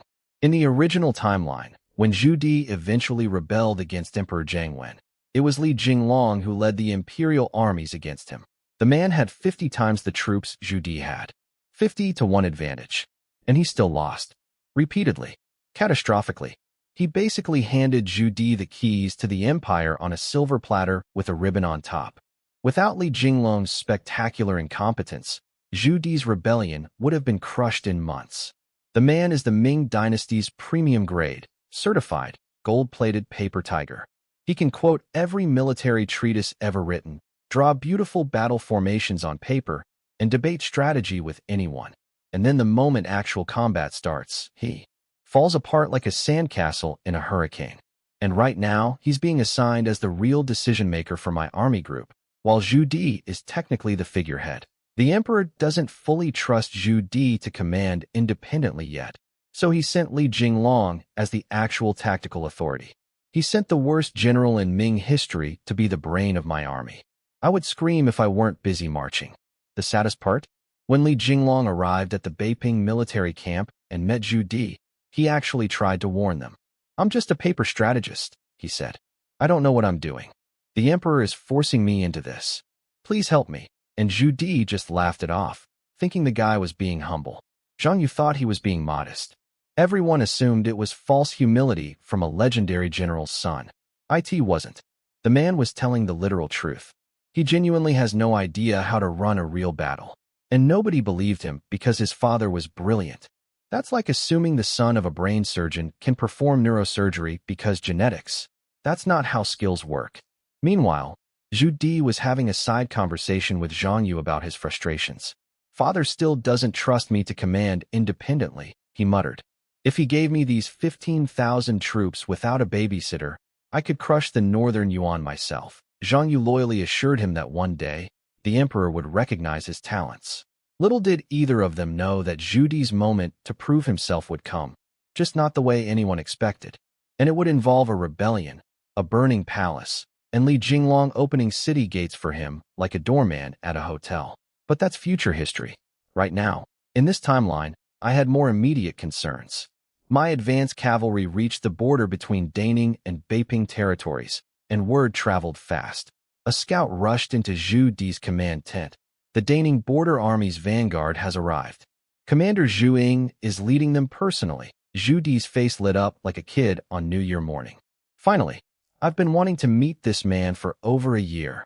Li Jinglong perked up too. I've heard his name at court dozens of times. Everyone says he's the future of Ming military leadership. I'm curious what he's actually like. Then Li Jinglong asked the question that made Zhu Di smile knowingly. I heard Zhu Ying was originally registered in Beiping.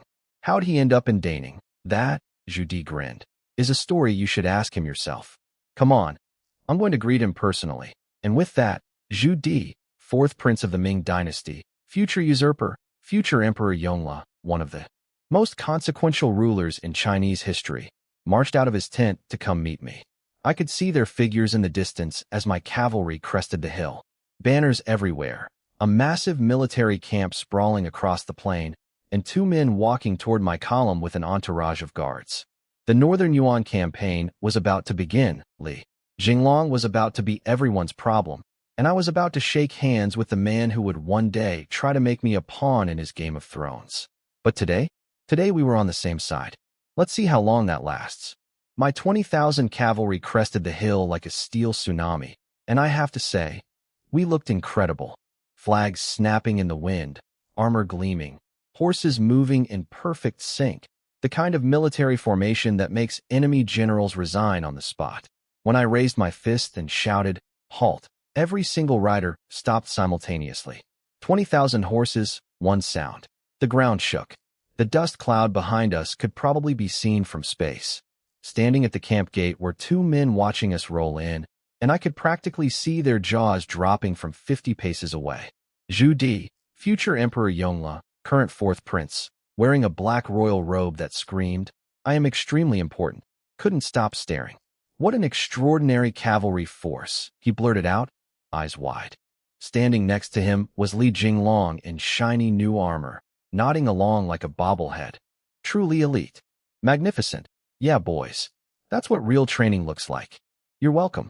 I swung off my horse in one smooth motion. Gotta make a good first impression, and tossed my helmet backward without looking. Lule caught it, obviously. We've practiced that move. Well, we haven't, but the man has reflexes like a cat, and he knows I like to look cool. As I walked toward them, I sized up Zhu Di. So this was the man who'd one day launch 5 massive expeditions into Mongolia, move the capital to Beijing, commission the greatest naval fleet in human history, and basically become one of China's most legendary emperors. In person, he had that energy, the kind of confidence that comes from knowing you're destined for something enormous, even if you haven't done it yet. But here's where things got weird. As I got closer, Zhu Di's face did something strange. His polite, welcoming smile froze, then cracked, then reassembled itself about 3 times in rapid succession. His eyes locked onto mine. Not the normal, "Nice to meet you," eye contact, but the deeply unsettling, "I'm seeing a ghost" kind. The man literally stopped breathing for a second. I didn't know it at the time, But here's what was happening inside his head. He was looking at my eyes and seeing someone else. Someone dead. Zhu Xiongying, the brilliant little prince. His nephew, the kid who used to run around the palace dragging uncles into adventures, who called him fourth uncle, with that fearless grin, who once showed up at his door with the 12th and 17th princes in tow asking what they were doing today. Apparently, my eyes look exactly like Xiongying's. Zhu Di was standing there in front of his entire military camp, having a full-blown existential crisis because a dead child's eyes were staring at him from a living general's face. His brain was short-circuiting, memories flooding back. Fourth uncle, I heard you're getting married. What does your bride look like? And for a solid 10 seconds, the most calculating prince in the Ming dynasty was completely checked out of reality. I, of course, had no clue any of this was happening. I just walked up, bowed, and said, Commander Zhu Ying, reporting to the Prince of Yan. Nothing. Silence. Zhu Di was just standing there, eyes glazed, mouth slightly open, looking at me like I was a supernatural apparition. Li Jinglong had to physically tap his arm. Your Highness, that snapped him out of it. To his credit, Zhu Di recovered like a professional politician, smile back on, composure restored, zero evidence of his mini breakdown. General Zhu Ying, I've heard so much about you. Finally we meet. You're even more impressive than I imagined. Smooth recovery. If I hadn't been trained to read people, I never would have noticed the glitch. But something flickered behind those eyes, something haunted, and I filed it away for later. I played the diplomatic game perfectly. When you meet a prince who fancies himself a warrior, you don't compliment his education or his poetry. You say, Your Highness has the bearing of a true battlefield commander. Zhu Di lit up like a lantern. He grabbed my shoulder like we were old drinking buddies. Easy. This man is readable if you know the cheat codes. Then he introduced Li Jinglong as the real military authority for our army group, and I had to use every ounce of my 2 lifetime self-control not to visibly panic. This is Chao Duke Li Jinglong. Although I'm technically the lead commander, he actually holds the tactical decision-making authority. My father personally selected him. He's inherited all his father's military brilliance. Inside my head. What? No. And no, he is not. Inside my head, continued. This is the man who will one day lose a 50-1 advantage, open the capital gates for the enemy, and become the single greatest military joke in Chinese history. And he's been put in charge of MY Army Group's strategy. Inside my head, further continued. Zhu Yuanzhong, with all due respect, what were you thinking? But on my face, pure professional calm. General Li, a pleasure to meet you. Li Jinglong was extremely friendly, which somehow made it worse. He gushed about how famous I was in the capital, how he'd heard my name everywhere, how he wished we could share a drink right now. He seemed genuinely nice, like the kind of guy you'd love to have at a dinner party. Just, please, for the love of heaven, keep him away from actual military decisions. The one silver lining, he's not the supreme commander. Guoying holds that position, so any major strategic decision has to go through a veteran general first. Li Jinglong can't unilaterally march us into a death trap without Guoying's approval. Thank the heavens for chain of command. After the pleasantries, I excused myself to set up camp, and Zhang Yu, my old friend from the Liaodong campaign, led me to the designated area. We caught up like reunited brothers. He apologized for missing my wedding. I told him he owed me drinks. He agreed enthusiastically. Some relationships are just easy. Zhang Yu briefed me on the full command structure. Gua Ying as supreme commander, Lan Yu leading one army with Chang Mao as his deputy, Zhu Di leading the other with Li Jinglong as his. 30,000 combat troops split into 2 forces, plus everything else. A massive, kingdom-shaking operation. The court wants to completely destroy the northern Yuan, Zhang Yu told me seriously. Make it so they can never threaten our borders again. I nodded along, but internally I was laughing sadly. Completely destroy the northern Yuan. Sure. Even if we kill their emperor and burn their capital, the tribes that make up the Yuan won't disappear. They'll just splinter into the Tatars, the Oirats, and the Yuriankai, 3 major tribal groups that'll spend the next 2 centuries raiding Ming borders. I know this because I've literally read the history book. And then, generations later, Zhu Di's own great-great-grandson, the infamous, great Ming god of war, Zhu Qizhen, will take the cream of Ming military might. march it straight into a Mongol ambush at Tomu Fortress, and get the entire army destroyed and himself captured. The man earned the God of War nickname sarcastically because he single-handedly caused the biggest military disaster in Ming history. If not for Yu Qian organizing a desperate defense of Beijing, the Ming dynasty might have collapsed right then, becoming another southern Song, shoved below the Yangtze, never to recover its northern territory.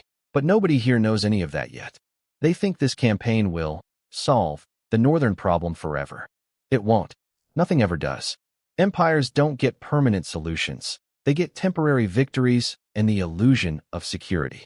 Still, that's future me's problem. Present me had something more immediate to worry about. While I was setting up tents and organizing supply lines, Zhu Di was standing back at his camp gate, staring at the spot where I'd been standing, his mind still churning. Those eyes, he was thinking. Impossible. Absolutely impossible.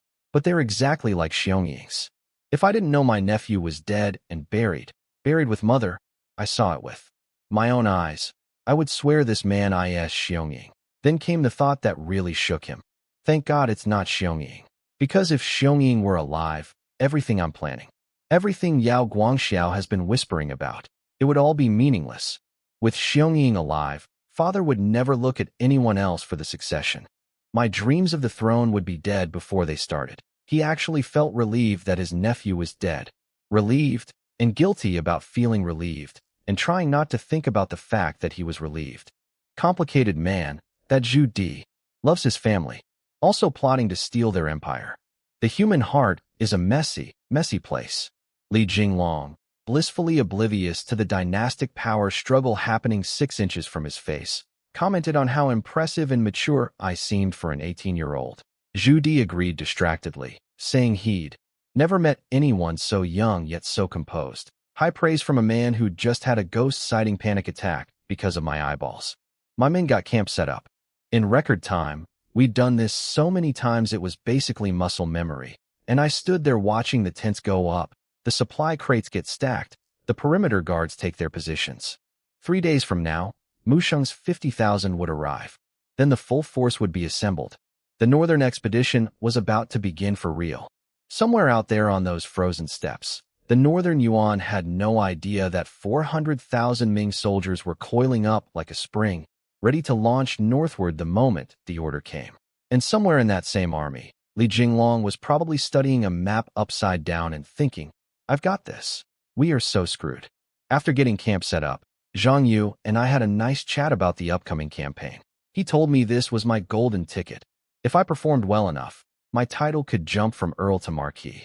You might become the real Marquis of the champion cavalry, he said with genuine excitement. What Zhang Yu didn't know was that I was aiming way higher than a fancy title. I wanted the one achievement that makes every military commander across Chinese history drool uncontrollably. Feng Lang Ju Su, the legendary honor of performing sacrificial rites at Wolf's Peak Mountain. The same thing the great Hui Zubing did 2,000 years ago. If I pulled that off, my name would echo through history textbooks forever. Oh, and also, I needed to find the Imperial Jade Seal. That little piece of carved jade sitting somewhere in northern Yuan territory, stamped with, commanded by heaven, long life and eternal prosperity, was basically the ancient Chinese equivalent of a cosmic permission slip to rule the world. Minor detail. That night, alone in my tent, I did some thinking about how badly I'd scrambled the timeline. Zhu Di was supposed to fight this campaign differently. Li Jinglong wasn't supposed to be here. The whole command structure was wrong compared to what I'd read in the history books. The butterfly effect from my existence was getting serious, and honestly, it made me nervous. My foreknowledge of future events was my biggest advantage, and it was becoming less reliable by the day. History wasn't history anymore. It was improvisation. But then I remembered. Treasure chests. 3 unopened ones sitting in my inventory. Nothing cheers a man up like gambling with a magical loot system. Open all chests. Normal chest 1, 100 high-grade steel sabers. Practical. Boring. But my soldiers would appreciate the upgrade, so fine. Normal chest 2, throat-sealing poison formula. A contact poison that kills instantly when it enters the bloodstream. My first reaction was, what am I supposed to do with this? But then the light bulb went on.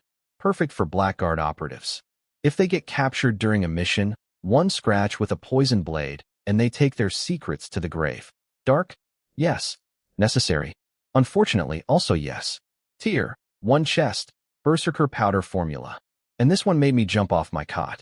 The description read, after consumption, strength and physical constitution increase fivefold for 1 incense stick's duration. Side effect, 10 days of severe weakness, fivefold. 5 times the strength. 5 times the durability. For about 15 minutes.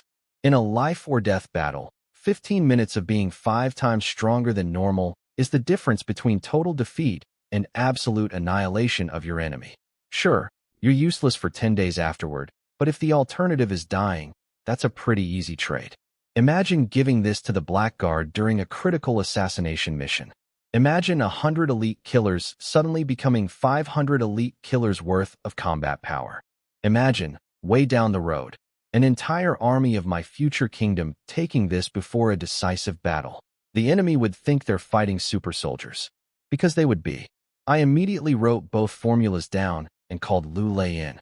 Get these to the Blackguard medics. The poison is for emergency self-termination. The powder is for emergency situations where dying is the only other option. Handle with extreme care. Lu Lei took the papers and vanished into the night. Good man, no questions asked. Now here's the part one only learned about much later, and honestly, it's one of the most chilling conversations I've ever heard recounted. That same night, in Zhu Di's private tent, lit by a single flickering candle, 2 men were talking.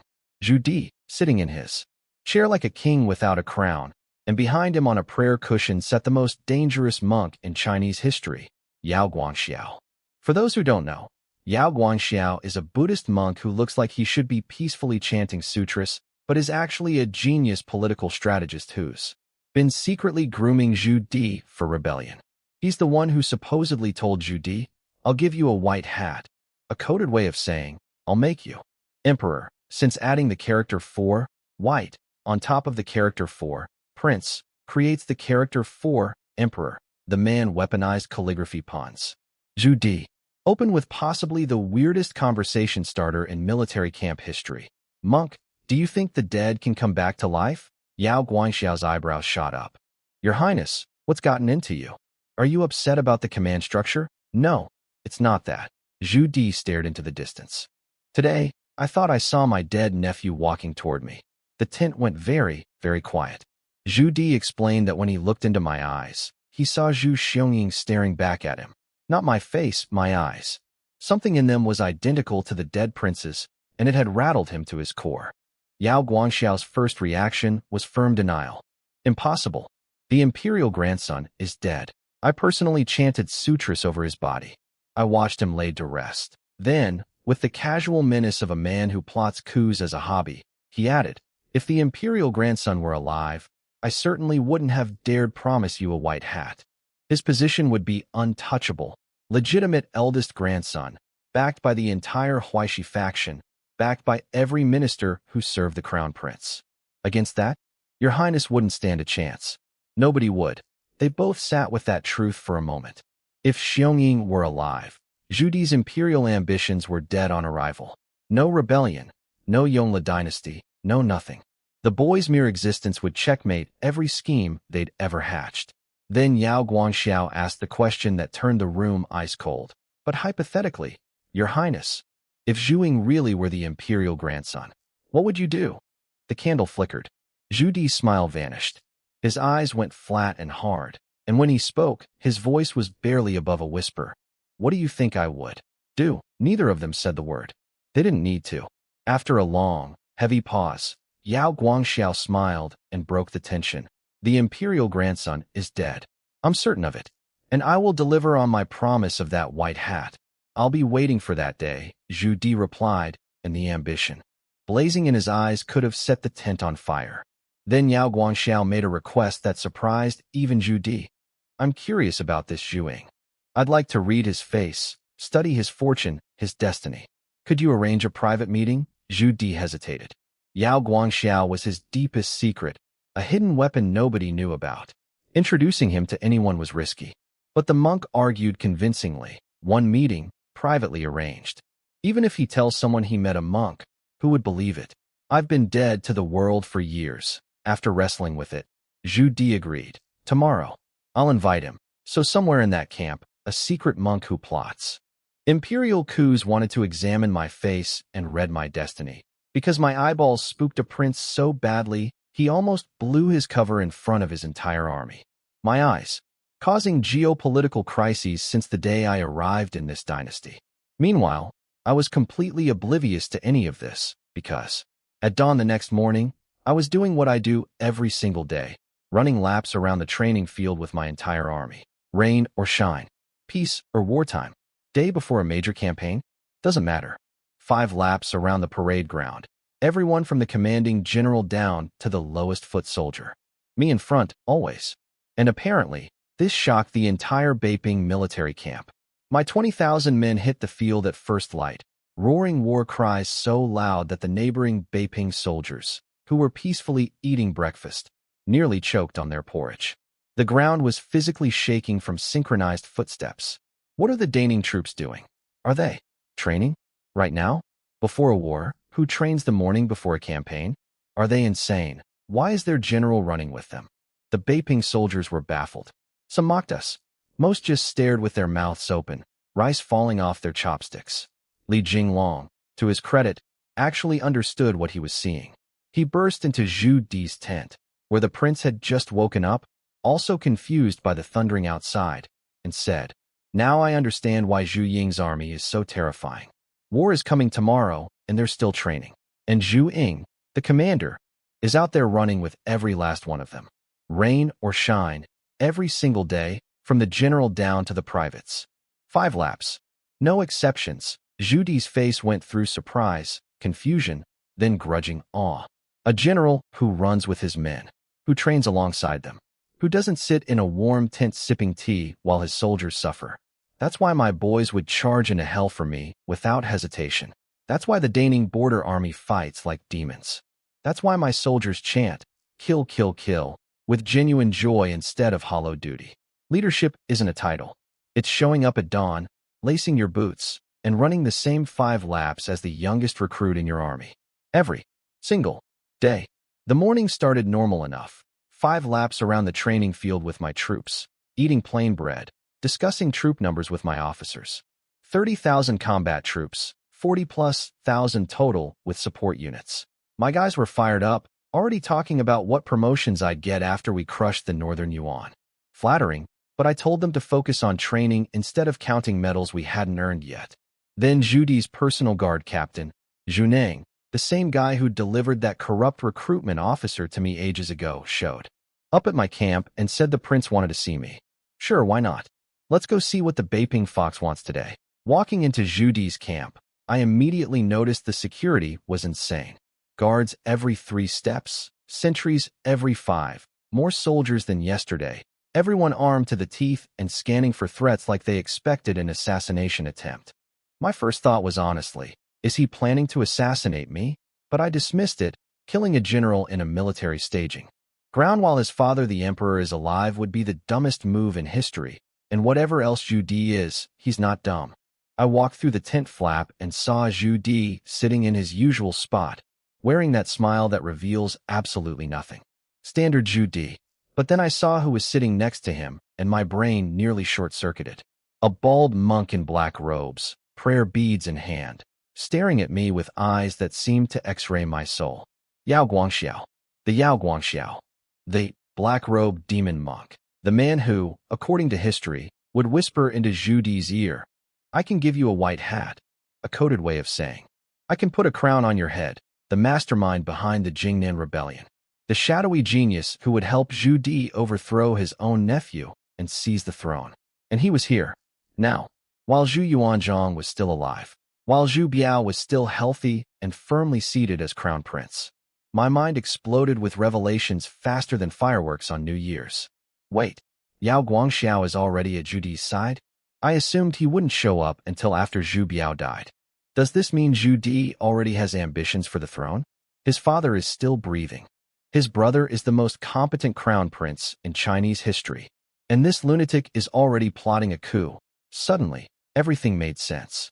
Every friendly gesture, every gift, every warm smile Zhu Di had sent my way over the past year and a half. The delivered criminal, the wedding present, the baby gift, the cheerful invitations. None of it was genuine appreciation for a talented young general. It was recruitment. He was buttering me up because Daning sits right next to Beiping, and if he ever rebels, the first army sent to crush him would be mine. He wasn't being nice. He was buying insurance. No wonder there's no such thing as free kindness in this world, I thought, keeping my face perfectly pleasant while internally rewriting my entire understanding of the political landscape. Zhu Di introduced the monk as a Buddhist master skilled in physiognomy, face reading, who was simply curious about me. Right. And I'm simply curious about breathing underwater. Everyone in this tent had ulterior motives stacked 3 layers deep.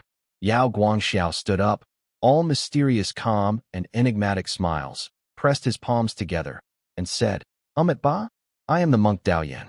General Zhu, I have long admired your reputation. Looking at your face, I see the marks of extraordinary nobility, truly beyond measure.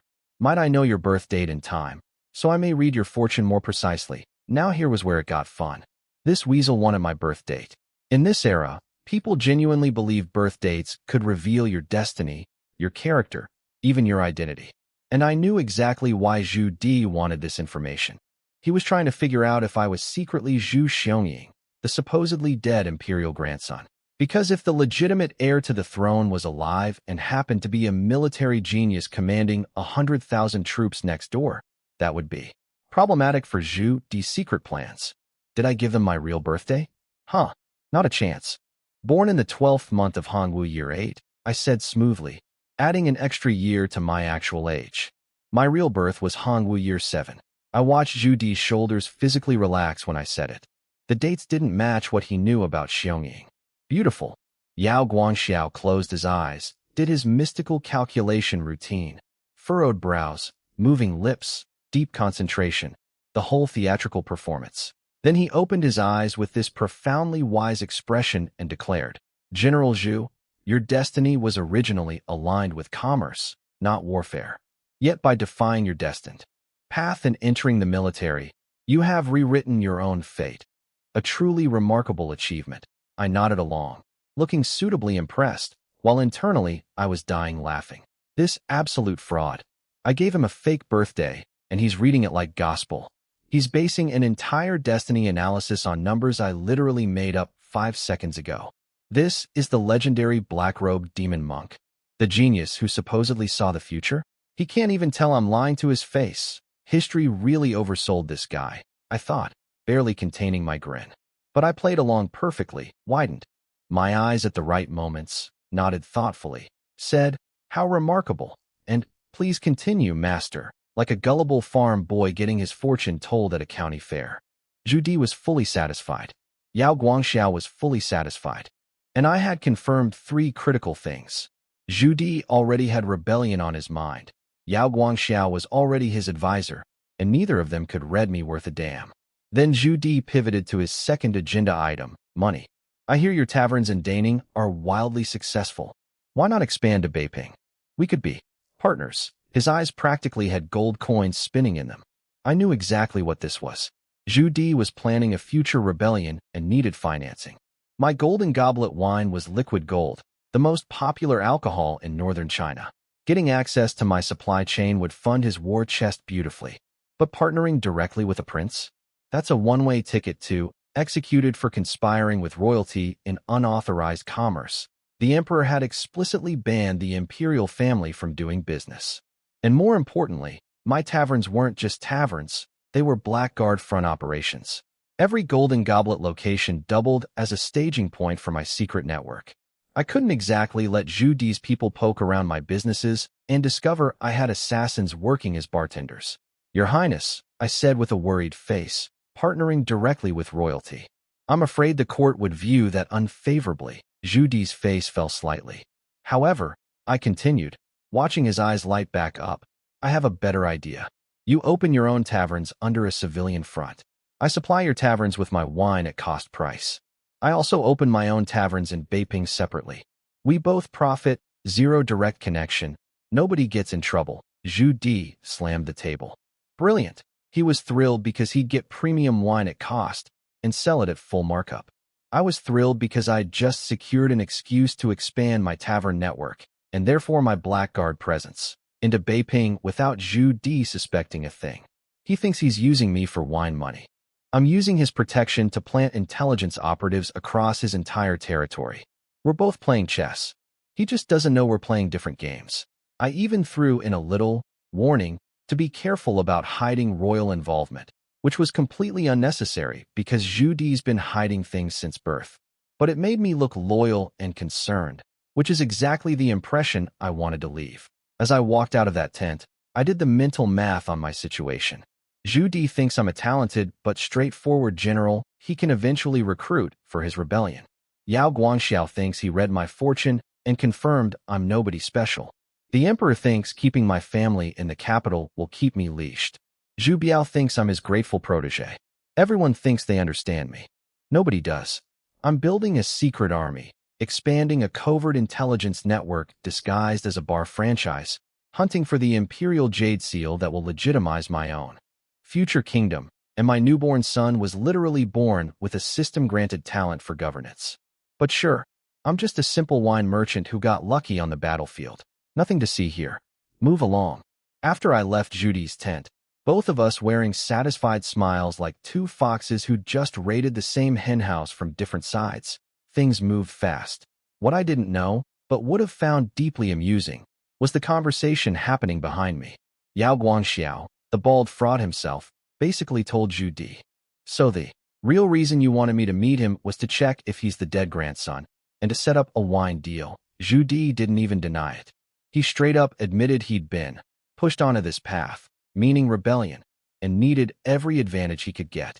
The man literally stared toward the capital with naked ambition burning in his eyes while talking about how my wine would fund his war chest.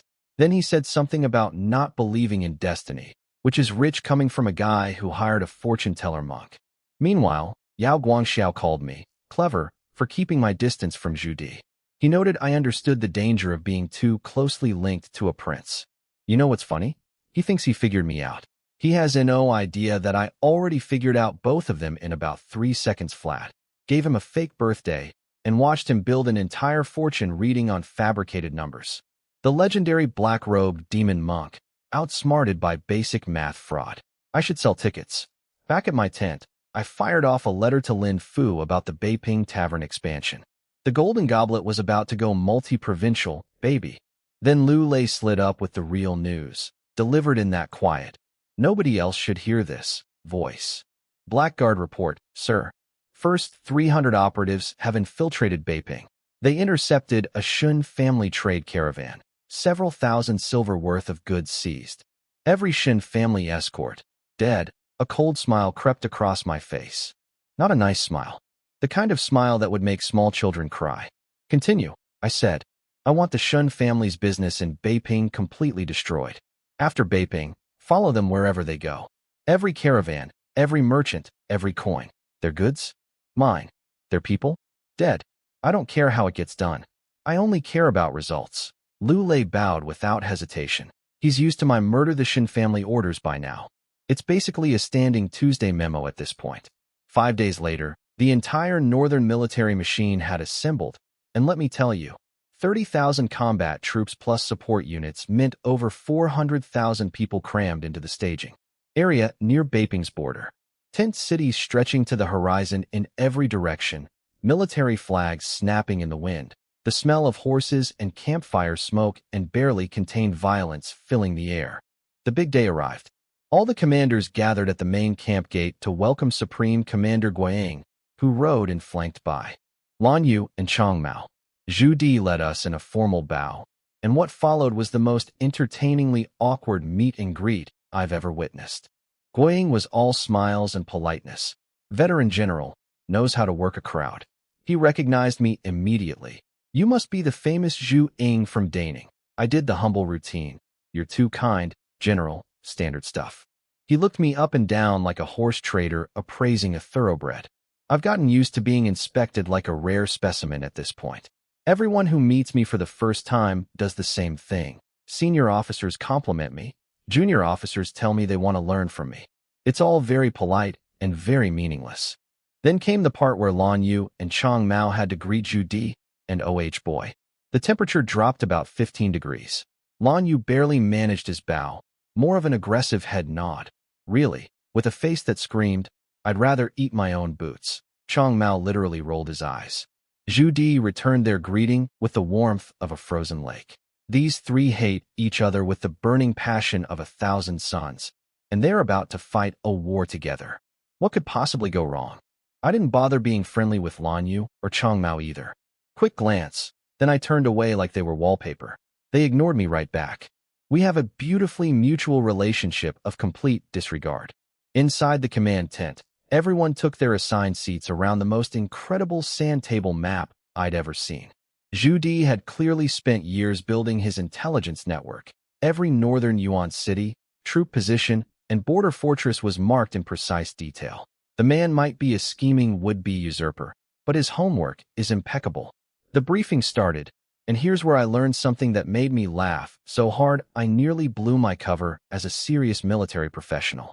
Apparently, the northern Yuan, the remnants of the great Mongol Empire, had split into two internal factions. One side wanted to go back to the old nomadic ways, living in tents on the steppe like their ancestors. The other side, Kublai Khan's direct descendants, the actual royal family, had become so thoroughly Chinese that they insisted on building cities, following Chinese court rituals, using Chinese government structures, and basically LARPing. As a Chinese dynasty while sitting on grassland, Kublai Khan became so cynicized that history buffs literally joke his name should be Liu Bilei, giving him a Chinese surname because at that point, why not? The man conquered China, fell in love with Chinese culture, and then turned around and invaded his own Mongol relatives because he realized nomadic raiders were dangerous. He slaughtered his own kinsmen to protect his Chinese-style empire. The irony is so thick you could cut it with a sword. And now his descendants were still arguing about it, generations later. The royal family wanted to stay Chinese. The traditional Mongols wanted to go back to horses and yurts. The internal fighting had weakened them tremendously, which was basically Kublai Khan's final gift to China from beyond the grave. Thanks, Liu Bilei. Your identity crisis is our military advantage. Guang got down to business. The plan, two-pronged attack, same as Liaodong. Lan Yu takes 15,000 troops on the left. Zhu Di takes the right.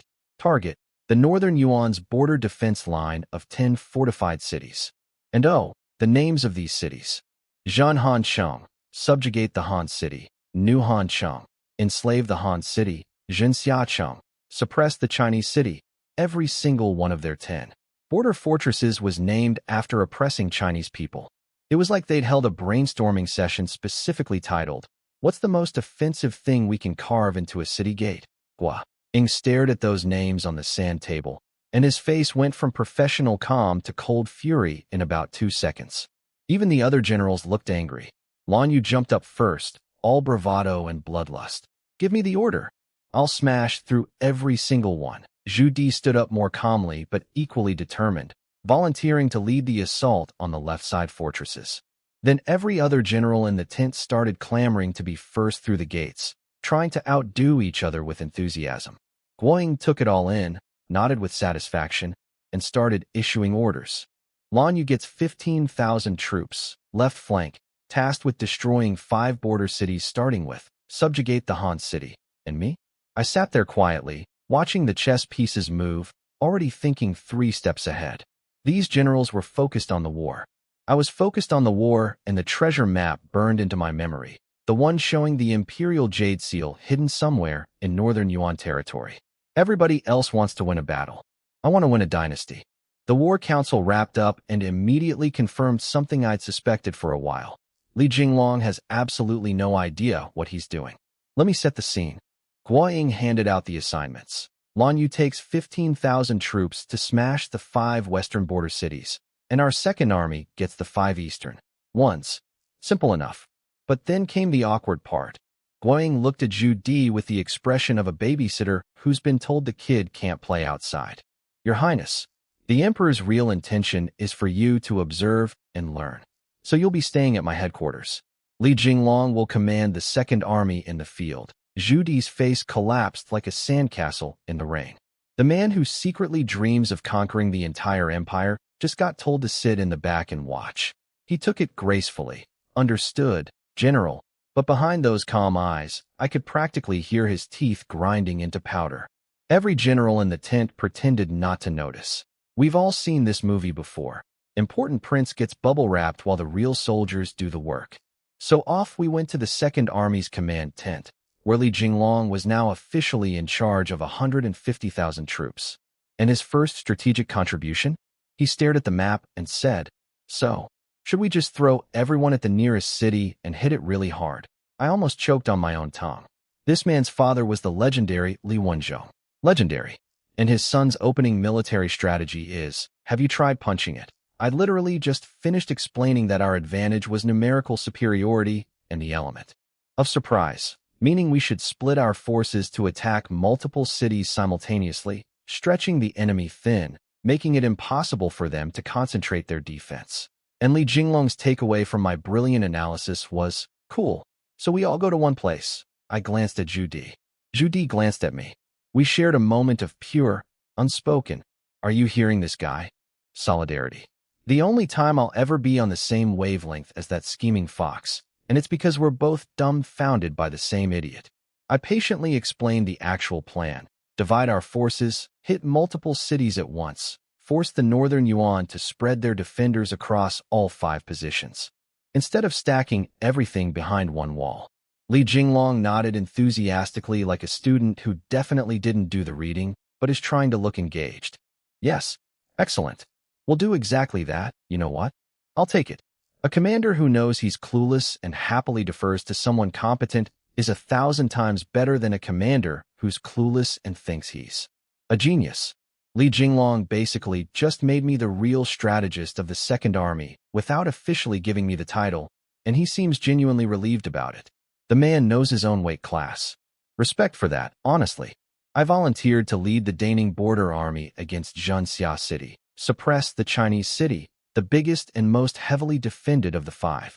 Zhang Yu volunteered to take a diversionary force against Zhenming City to draw off defenders. And Mu Sheng, practically bouncing with excitement at his first real war, asked to join my assault force. Kid's eager. I like it. Li Jinglong approved everything with the enthusiasm of a man who just realized he doesn't have to make any decisions himself. Zhu Di, stuck on the sidelines, watched me with those calculating eyes and said, "I've heard you're the best siege commander in the Empire. I want to witness it personally." Translation, I'm already scouting you for my future rebellion army. Noted, 4th Prince. Filed under, threats dressed as compliments. The armies broke camp the same day. 400,000 men moving like twin rivers of steel, pouring northward toward the Northern Yuan border. Flags snapping, horses screaming, wagon wheels groaning under tons of supplies. The ground literally shook. It was magnificent and terrifying in equal measure. Now, while we were rolling toward them like an unstoppable tsunami, let me tell you what was happening on the other side. Because the Northern Yuan court was putting on a comedy show that would make a circus jealous. In the Northern Yuan capital, New Capital, they called it, which shows real creative naming energy, the emperor sat on a tiger skin, throne in a throne room dripping with jewels. Pearls embedded in the pillars, gemstones on the ceiling, enough bling to make a rapper jealous. These people went to China, got addicted to luxury, moved back to the steppe, and then recreated Versailles with fur trim. Their ancestors, the guys who conquered half the world while sleeping in tents, would have risen from their graves and slapped every single one of them. Prime Minister Shiliman burst in like a man whose house was on fire. "Your Majesty, the Ming barbarians are coming. They've massed troops at Beiping. We need reinforcements now." The emperor looked about as enthusiastic as a man being told his roof leaked during a hurricane. He already knew he was in trouble. His empire was crumbling from the inside. Half his vassal tribes ignored his orders on a good day. He tried to save Nahachu during the Liaodong campaign, and couldn't even get his own court to agree on sending help before Nahachu was already dead. 20 million troops guarding the border was the absolute maximum he could squeeze out of his fractured coalition, and everyone in that jewel-encrusted room knew it wasn't enough. "How many can we actually mobilize?" the emperor asked. looking around at his military commanders with the desperate hope of a man searching for his car keys. Schliemann declared that, theoretically, the Great Yuan could raise 60,000 troops because every step man is a warrior. He said this very loudly, clearly trying to shame the military nobles into volunteering. The room went dead silent. Nobody moved. Nobody breathed. It was like watching a classroom where the teacher asked a question and every student suddenly found their desk very interesting. Then finally, one general named Gue Lichi stood up. I'll contribute 100,000 from my tribes. The emperor nearly wept with relief. Wonderful. A true warrior of the Yuan. After Gue Lichi broke the ice, a few more commanders trickled in with pledges. 50,000 here, 60,000 there. The emperor was practically vibrating with excitement, already fantasizing about counterattacking and retaking China. Once we stop them, we'll crush the Ming barbarians. They were born to kneel before us. My brother, your empire is held together with string and wishful thinking, and you're already planning world conquest. Classic. But here's where it got really interesting. Gue Lichi pushed further. Your Majesty, we should also pull the 200,000 garrison troops from the northern interior. Total overwhelming force. The emperor's excitement evaporated like spit on a hot stove. Those 200,000 interior troops weren't there to fight external enemies. They were there to keep his own vassal tribes from rebelling. Pull them out, and every ambitious tribal chief in the empire would start measuring himself for a crown. The northern half of his territory would collapse in a civil war before the Ming army even arrived. The emperor sat there, paralyzed by the most impossible choice of his life: defend against the external enemy and lose control of his own empire, or maintain internal control and get steamrolled by the Ming. Meanwhile, I was sharpening my sword, leading 100,000 men toward his border, carrying a treasure map to the imperial jade seal, hidden somewhere in his territory, and thinking about how his 10 border cities with their insulting anti-Chinese names would look much better as rubble. Your move, Emperor. Choose wisely. Actually, don't. It'll be more fun for me if you choose poorly. The Northern Yuan court finally stopped arguing long enough to make some decisions. Bad ones, naturally.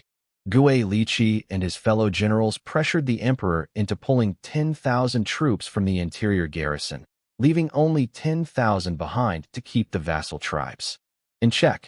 The emperor agreed because he literally had no choice. If he didn't give the generals what they wanted, they wouldn't send their tribal armies either. It was extortion dressed up as patriotism. Beautiful politics. Their grand total? 60,000 troops to face us.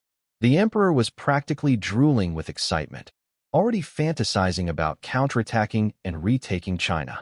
His prime minister Schliemann suggested also ordering the Jurchen tribes and maybe Korea to attack our flanks as a distraction. The Korea plan fell apart immediately because apparently their top general Li Chungue had gone rogue and the Korean king was too busy fighting a civil war to help anyone. Classic Korea timing. The Jurchens, though, those they could still use. Orders went out to send Jurchen raiders against Daning to harass our rear. Then a messenger burst in screaming that the Ming army had already started moving. When the emperor heard our commander line up, Guoying, Zhu Di, Lan Yu, Chang Mao, Li Jinglong, his face went through every shade of pale known to mankind. That many elite generals? They're serious. Yeah, buddy. We're very serious. Now let me tell you about MY Day, which was considerably more fun. Picture this. 100,000 Ming soldiers in black armor standing in formation before Jinxia City, suppressed the Chinese city. The sky was overcast, dark clouds pressing down like the heavens themselves were holding their breath. 500 cannons lined up at the front, their black mouths pointed at the city walls like 500 angry dragons waiting to scream. And standing in front of all of it, in front of the cannons, in front of the infantry, in front of everything, was me. On Wufeng, my blood-sweating stallion. Full battle armor, tiger head great saber in hand. Looking exactly like the war god these northern Yuan soldiers had been having nightmares about. Soldiers of the great Ming. Where are you? Kill. Kill. Kill. 100,000 voices answered, and the ground actually trembled. I'm not exaggerating.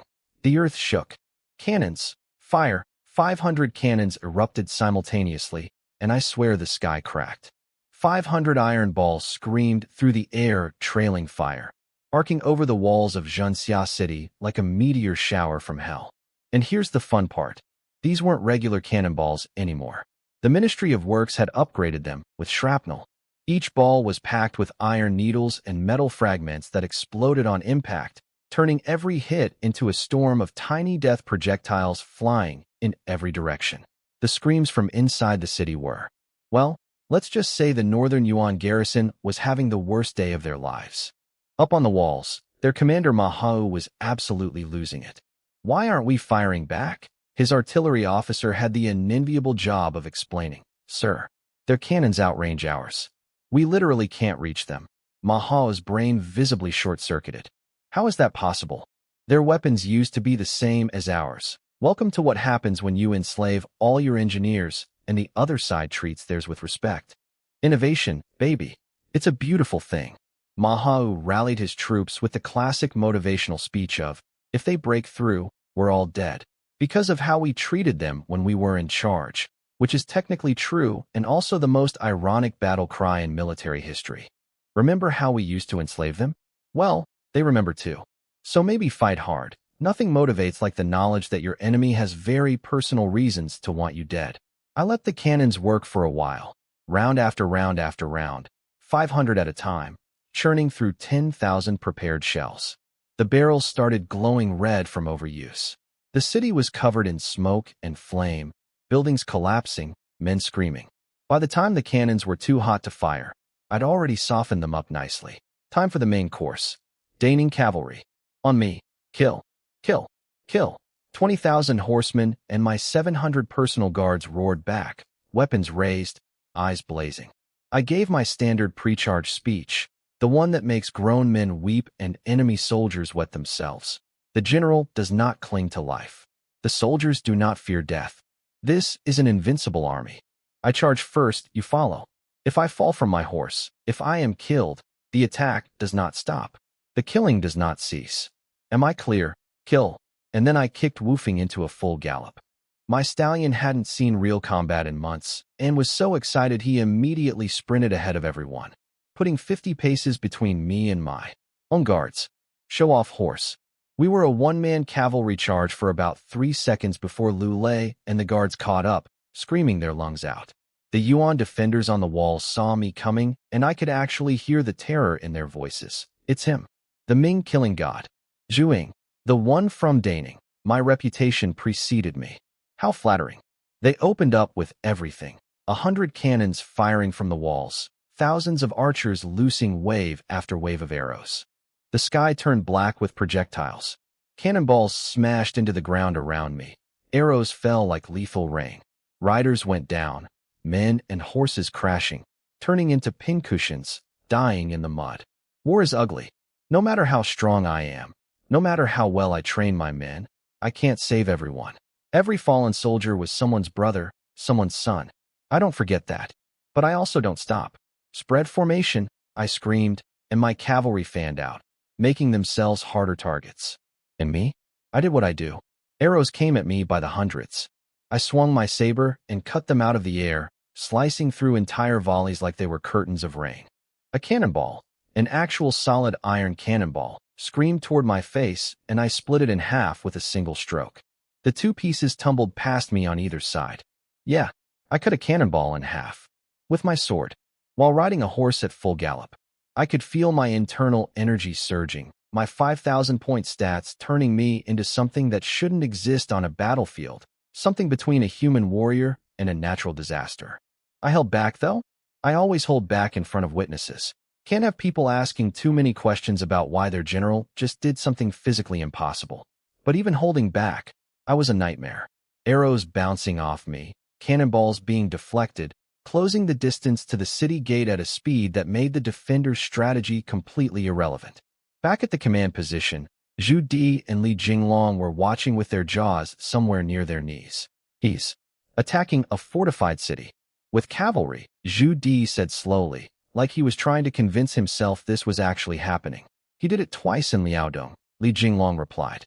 Both times the gates were sealed shut. I still don't understand how he broke through. Let's see if he can do it a third time, Zhu Di murmured, eyes locked on my charging figure. Oh, fourth prince. You have no idea what you're about to witness. I reached the city gate. 20 feet of reinforced wood and iron, built to withstand battering rams, sealed from the inside with iron bars thick as a man's arm. I raised my saber, drew every ounce of internal energy into the blade. The metal hummed. The air around me seemed to warp. Full power, single strike, and I swung. I swung. Full power, single strike. Every ounce of internal energy I had surged into my blade. The saber actually started glowing. A faint aura of cutting force wrapped around the metal like the weapon itself was angry. My right arm locked, muscles tighter than steel cables, 5,000 pounds of raw strength channeled into one single, devastating arc. The blade hit the city gate. Boom. You know that satisfying feeling when you crack an egg perfectly? Imagine that. But the egg is a 20-foot iron-reinforced fortress gate, and you're the world's angriest spatula. The entire gate exploded. Not opened, not cracked, exploded into dozens of massive iron chunks that flew in every direction like the world's most dangerous confetti. Sparks everywhere. Metal screaming. Beautiful. But then, surprise. Behind the destroyed gate was a wall. A solid wall of giant stone blocks, freshly built, completely sealing the entrance. These clever jerks had heard about my Liaodong performances and literally bricked up their own front door. They figured if battering rams couldn't break through reinforced masonry, nothing could. I stared at that wall and laughed. Cute. You sealed the gate because you heard about me. I'm flattered, truly. But you seem to have miscalculated exactly how much of a problem I am. I raised my saber again. This time, instead of one massive blow, I switched techniques. Wild dance saber method. What looks like a single slash is actually 100 slashes happening so fast they blur together. Each one carrying several thousand pounds of force, each one backed by internal energy. My speed attribute turned my arms into a buzzsaw of razor-sharp death, and I unleashed it all on that pretty stone wall. Crack, crack, crack, crack, crack. Spiderweb fractures shot across the entire surface in milliseconds. The wall that was supposed to be impossible for human strength to break developed more cracks than a dropped phone screen. Stone dust sprayed everywhere. Charge! I kicked woofing forward. My beautiful, insane, battle-addicted horse didn't hesitate for a second. He lowered his head and rammed the crumbling wall at full gallop. The whole thing collapsed inward like a sandcastle meeting a boot. Bricks flew, dust erupted, and through that cloud of debris, I burst into the city like a vengeful ghost riding a tornado. The Yuan soldiers inside saw me emerge from the dust cloud, and their reactions were priceless. How? The wall was solid stone. That's impossible. No human can do that. It's him, the Ming killing god. Zhuying. I escaped from Golden City. He's the one who broke through there too. Some of them literally collapsed onto the ground and dropped their weapons. Just gave up, right there. I haven't even swung at them yet, and they're already done. My reputation is doing half the fighting for me at this point. The ones who didn't surrender formed a shield wall. Thousands of them locking shields together, long spears poking through the gaps, while archers on rooftops unleashed waves of arrows at me. A solid defensive response, actually. Against any normal cavalry charge, it would have worked perfectly. I am not normal cavalry. Break. One swing. One. My saber crashed into the shield wall, and it didn't just break, it detonated. Shields shattered like ceramic plates, soldiers went flying through the air like rag dolls, and the internal energy from my strike rippled outward and killed a dozen men who weren't even in the direct path.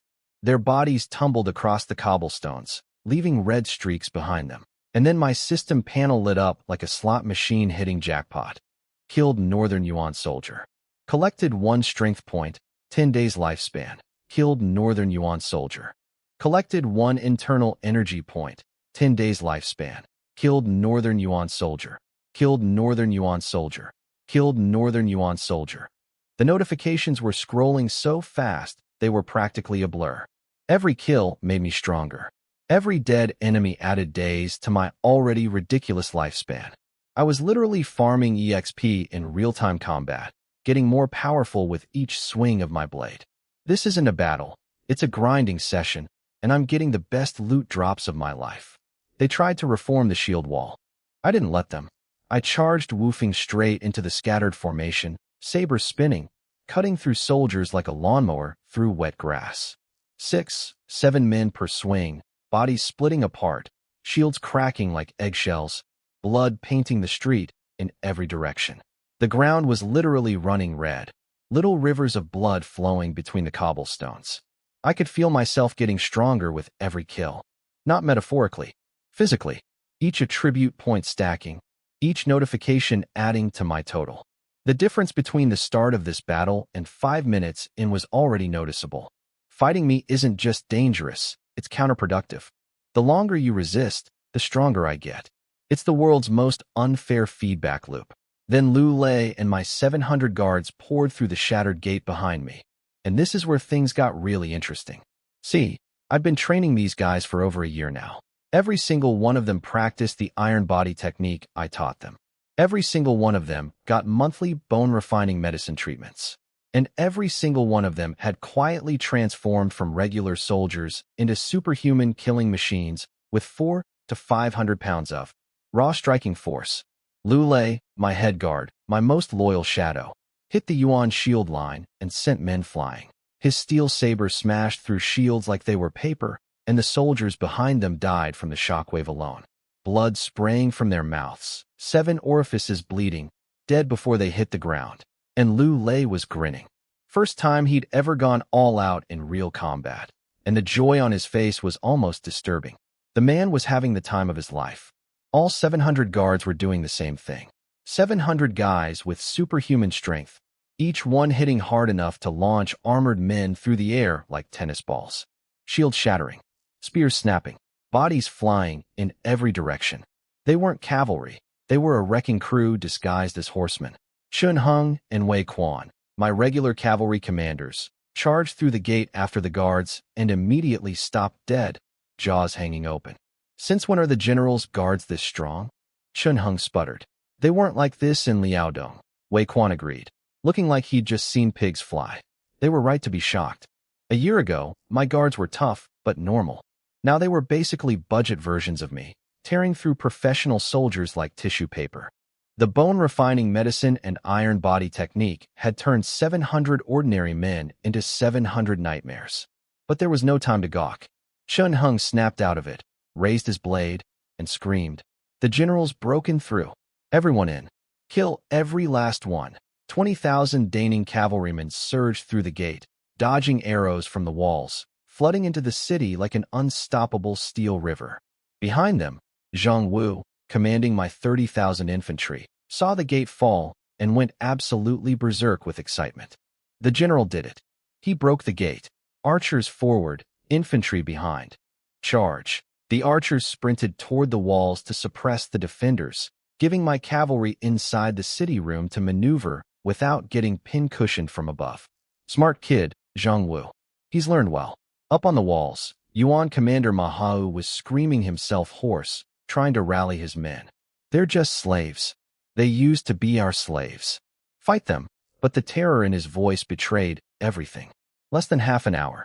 That's how long his impenetrable fortress lasted. The walls they'd built specifically to stop me. The sealed gates. The reinforced stone barriers. All of it, useless. His soldiers were fighting out of pure desperation now, not courage. The only thing keeping them at their posts was the execution squad behind them, swords drawn, ready to kill anyone who ran. Fight the Ming army and probably die, or run and definitely die. Some choice. Back at the command position, Zhu Di and Li Jinglong were watching the whole thing unfold with expressions that belonged in a museum. How? Zhu Di whispered, and for once in his life the master schemer was genuinely speechless. Not even one instant stick of time. He broke through a sealed, reinforced gate in less than one instant stick of time. Half an hour and his cavalry is already inside the city. He paused, and I could practically hear his brain recalculating everything he thought he knew about military science. Is he truly the reincarnation of the overlord of Western Shu? But even Xiang Yu couldn't have done this. Li Jinglong, who normally has something smooth to say about everything, just let out a long, shaky breath. I always thought the stories about him breaking cities with cavalry were exaggerations. Tall tales. Propaganda. He shook his head slowly. He's not human. He's a god of war. Meanwhile, deep in the chaos of a burning, bleeding city, surrounded by bodies I'd personally created, my saber dripping red and my system panel still cheerfully counting kills. I was having the greatest day of my professional career. War is hell. But for me, it's a gym with really aggressive equipment and an excellent rewards program. I was having the time of my life inside Jinxia City, and by time of my life, I mean I was personally turning the Yuan army's defense plan into a comedy of errors written in blood. After smashing through the gate and the reinforced wall behind it, I didn't slow down for even a second. My saber was a blur, swinging, chopping, slashing, and every single stroke sent Yuan soldiers flying like they'd been hit by a battering ram instead of one guy on a horse. 6, 7 men per swing, shields exploding like clay pots, armor crumpling like paper. The streets were running red. Literally. Little rivers of blood flowing between the cobblestones while I carved a path through their formation like a hot knife through butter that was also screaming. And my system? My beautiful, generous, never stops giving system was going crazy. Killed Northern Yuan soldier. 1 strength. 10 days lifespan. Killed Northern Yuan soldier. 1 internal energy. 10 days lifespan. Killed Northern Yuan soldier. 1 speed. Congratulations. Total kills reached 6,000. Reward. Tier 1 treasure chest. 6,000 career kills. And I wasn't stopping. Today's personal goal? 7,000 minimum. Every kill making me physically stronger. Every dead enemy adding days to my already absurd lifespan. The math is simple. The more Yuan soldiers throw themselves at me, the more immortal I become. It's the most broken game mechanic ever designed, and I am abusing it. The Yuan commander in the rear was screaming himself hoarse. Hold the line. Anyone who retreats dies. Send more men. Classic armchair general behavior, standing behind everyone else, shouting orders while his feet kept mysteriously shuffling backward. He was so brave. From a safe distance, I spotted him through the chaos. Locked on. My left hand moved to my storage space. Yes, I keep weapons in my interdimensional pocket, along with enough food, wine, and supplies to sustain 10,000 men for 2 weeks, because I'm a responsible commander who also happens to have a magic inventory, and pulled out a long spear. Hey, loudmouth. Die. I threw that spear with everything I had.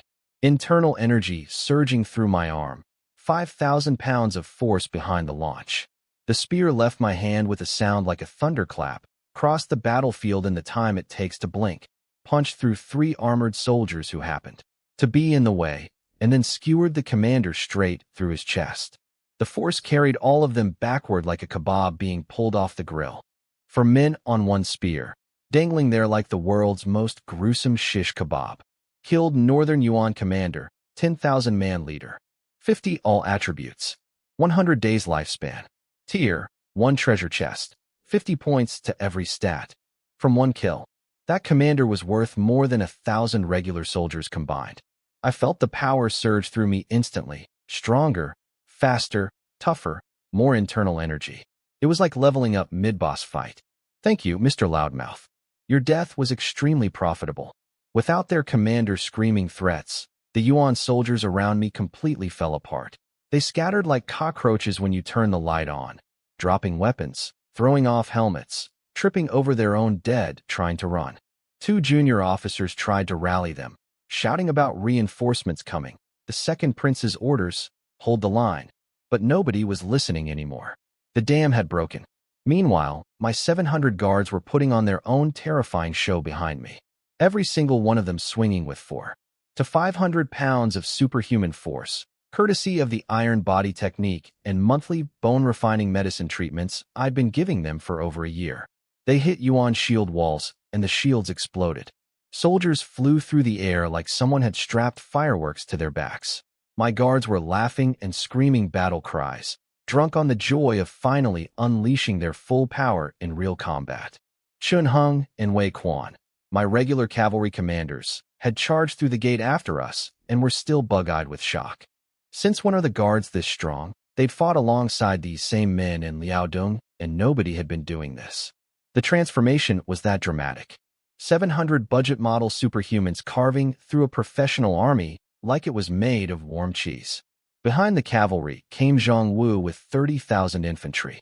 His archers reached firing range and unleashed 10,000 arrows at the city walls simultaneously, a buzzing storm of death that swept Yuan defenders off the ramparts like leaves in a hurricane. Soldiers tumbled from the walls screaming, punctured through gaps in their armor. The arrows were precise enough to avoid the gate area where My troops were fighting, because my archers have trained under me long enough to know exactly when and where to shoot. No friendly fire. Just enemy fire. Lots and lots of enemy fire. Infantry with siege ladders hit the walls next, and suddenly the Yuan were fighting on 3 fronts. Me and the cavalry inside the city, archers hammering them from outside, and infantry climbing the walls to stab them in the face. Classic Zhuing doctrine. Cavalry breaks the gate, archers suppress the walls, infantry climbs over. Every military textbook says you're supposed to do it the other way around. Infantry first, cavalry last. My method is objectively insane, and it works every single time. First street, cleared. Second street, cleared. Third street, cleared. The Yuan were retreating deeper into the city, leaving behind mountains of corpses and rivers of blood. More Daning cavalry kept pouring through the shattered gate, fresh and furious, ready to fight. Outside the city, poor Mu Sheng was practically vibrating with frustration, watching the whole spectacle from his command position. His 50,000 Huizhou troops, all infantry, no cavalry, couldn't enter until my forces had fully secured the breach. His deputy kept asking, "When is it our turn?" And Mu Sheng kept saying, "Wait for orders," while silently dying inside. He wanted in so badly. But he was a professional, so he waited, fists clenched, mentally composing his review. General Zhu Ying is not human. 5 stars. Would serve under again. Now here's the part one didn't see, but found out about later, and it's absolutely delicious. Back at the command position, Li Jinglong was practically doing a victory dance. The man who'd contributed exactly 0 tactical ideas was now calculating how much credit he could claim for this victory. Thank God the Daning army is under my command. This would have been impossible otherwise. I'll write such a glowing report to the emperor. I'll praise Zhu Ying to the heavens, and coincidentally mention that I was the commanding general. We'll both benefit. He was already mentally rehearsing his triumphant return to the capital, imagining the emperor nodding approvingly while reading about Li Jinglong's brilliant northern campaign. Peak Li Jinglong energy, riding someone else's talent all the way to promotion. And Zhu Di? Oh, Zhu Di was having a very different internal experience. On the outside, he was smiling, nodding, agreeing with everything Li Jinglong said about what a magnificent warrior I was. Yes, truly remarkable. We should absolutely write a detailed report for father. On the inside, pure, ice-cold terror. He was watching me, watching my saber cleave through sealed gates, watching my guards demolish shield formations like bowling pins, watching my cavalry pour through impossible breaches, and doing the one calculation that actually mattered to him. If I rebel someday, and he is the one sent to stop me, the image flashed through his mind. A future battlefield, his carefully trained Beiping army arrayed for the decisive fight of his life, and then me riding toward them like an unstoppable force of nature. His soldiers falling like wheat before a scythe. No one able to even slow me down.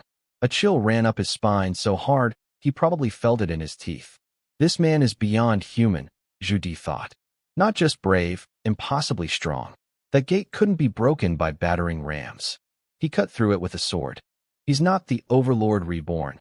He's something worse. And then came the thought that would shape everything between us going forward. Zhu Ying must either be my ally, or he must be destroyed.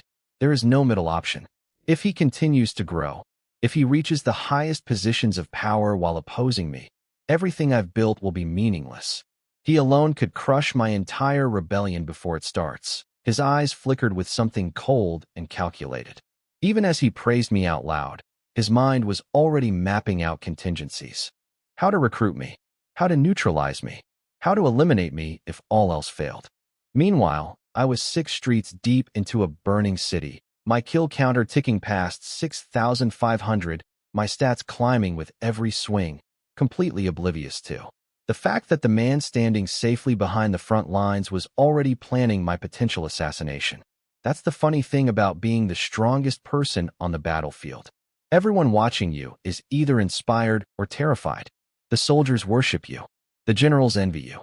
And the princes with secret ambitions start wondering whether you're a weapon they can wield or a threat they need to bury. Zhu Di chose to smile and clap. Smart man. For now, smiling is the correct strategy. Because right now, I'm the guy who just broke an unbreakable fortress in under 30 minutes, and I'm still swinging. Come try to destroy me, fourth prince. I could use the attribute points. 7,000 kills. That's my number now. 7,000 human beings personally sent to the afterlife by yours truly, and my system celebrated by dropping another tier. One treasure chest into my inventory, like a video game achievement unlock. Congratulations on your milestone murder spree.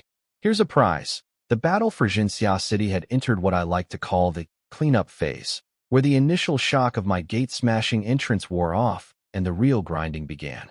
My cavalry and infantry swept through the outer city street by street, and the Yuan resistance was crumbling faster than a cookie in a rainstorm. There, soldiers were fighting with the desperate energy of men who knew exactly what happened to armies that lost to me, which is to say, nothing good. Somewhere deeper in the city, the northern Yuan's second prince, a fancy boy named Debenu, was having an absolute meltdown in his headquarters. The gate was sealed. How? His generals had to explain to him, very carefully, that the gate wasn't broken by battering rams or cannons. It was broken by one guy with a sword. You could practically hear his worldview shattering alongside his city defenses. To his credit, their field commander Mahao was actually competent. While the prince panicked, Mahao made the smart call: evacuate the prince and 4,000 troops to the next city, then reorganize his remaining forces for a proper urban defense. He pulled soldiers back from the collapsing outer perimeter, positioned archers on rooftops, set up artillery in the streets, and basically turned the inner city into one massive ambush. 30,000 Yuan troops hiding in buildings, behind rubble, on rooftops, a perfect kill box waiting for us to walk in blind. Clever plan. Against literally any other general, it would have worked beautifully. Unfortunately for Mahao, he was fighting me. When we finished clearing the outer city, I noticed the obvious signs: resistance suddenly evaporating, streets going quiet, that eerie silence that screams, trap, louder than any alarm bell. My officers noticed too. Lulei pointed out the enemy had stopped fighting. I told everyone to switch formation. Infantry forward, cavalry behind, and nobody charges ahead stupidly.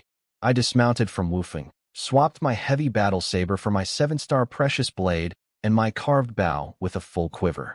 My 700 guards dismounted too. From here, it was close quarters urban combat. Horse charges down narrow streets lined with hidden archers is how you get your cavalry turned into pincushions. We advanced carefully. The streets ahead were dead silent. Empty. Doors shut. Windows dark. To anyone else, it might look abandoned. To me, I could feel 30,000 killing intentions concentrated ahead of me like a furnace of hostile energy.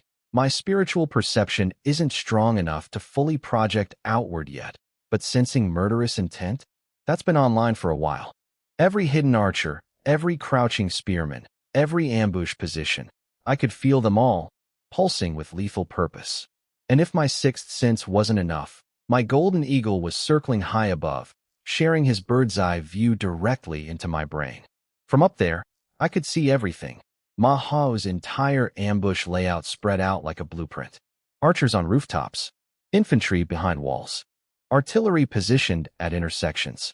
A beautiful, intricate death trap that I was about to ruin completely. I walked 40 steps into the kill zone, stopped, raised my blade, and shouted one word. Archers, 20,000 Daning bowmen spread across. Every available position behind me drew in unison. The sound of 20,000 bowstrings stretching taut was like the world's deadliest orchestra tuning up. Fire. The sky went dark with arrows. 20,000 shafts screaming through the air, punching through wooden walls, shattering roof tiles, finding every hidden Yuan soldier who thought he was invisible. The empty streets suddenly erupted with screams. Men tumbling off rooftops, staggering out of doorways with arrows through their necks, collapsing behind walls that offered zero protection against the volume of incoming death. Mahao's face must have been priceless. His meticulously hidden 30,000 troops, his perfect ambush, his carefully baited trap, blown apart before we even walked into it. One of his officers stammered, "How did they know where we were?" Mahao tried to convince himself it was a coincidence. "They can't possibly know our positions. Stay hidden. Hold formation." I laughed. Actually laughed, standing there in the bloody street. "Still think it's a coincidence? Let's fix that. Archers. Advance 10 steps. Continuous fire. Another wave. Then another. Then another. Each volley creeping closer to the ambush positions. Each one more accurate than the last, because my eagle was literally showing me where every single Yuan soldier was hiding. My arrows were landing like guided missiles, and the enemy thought they were dealing with lucky guesswork. The beautiful thing about having a spy satellite with feathers is that nobody ever suspects the bird. My archery ambush worked exactly as planned. 20,000 arrows raining down on positions the Yuan thought were perfectly hidden, turning Ma Hao's brilliant trap into a mass grave for his own soldiers. When his officers finally realized it wasn't a coincidence, they had no choice but to abandon their hiding spots and charge out into the open, which is exactly where I wanted them. Ma Hao screamed, "Attack!" and 30,000 Yuan soldiers poured out of every building, alley, and rooftop like angry ants from a kicked hill. Cool. Now they were exposed and disorganized. Thanks for making this easier, guys. I grabbed 10 arrows, knocked them all on my bow simultaneously, because why shoot one arrow when you can shoot 10? Pulled the string back and let loose. The sound was like a thunderclap. 10 arrows hit the front of their shield wall with the force of cannonballs, and dozens of soldiers went flying backward like they'd been hit by an invisible truck. Shield shattered. Bodies tumbled. Gap opened. I slung the bow, drew my 7-star blade, and charged straight into it. "Follow me. Kill." My guards and infantry surged behind me as I plowed into the Yuan formation like a human wrecking ball. Dual-wielding now, 7-star blade in the right hand, green rainbow, sword in the left.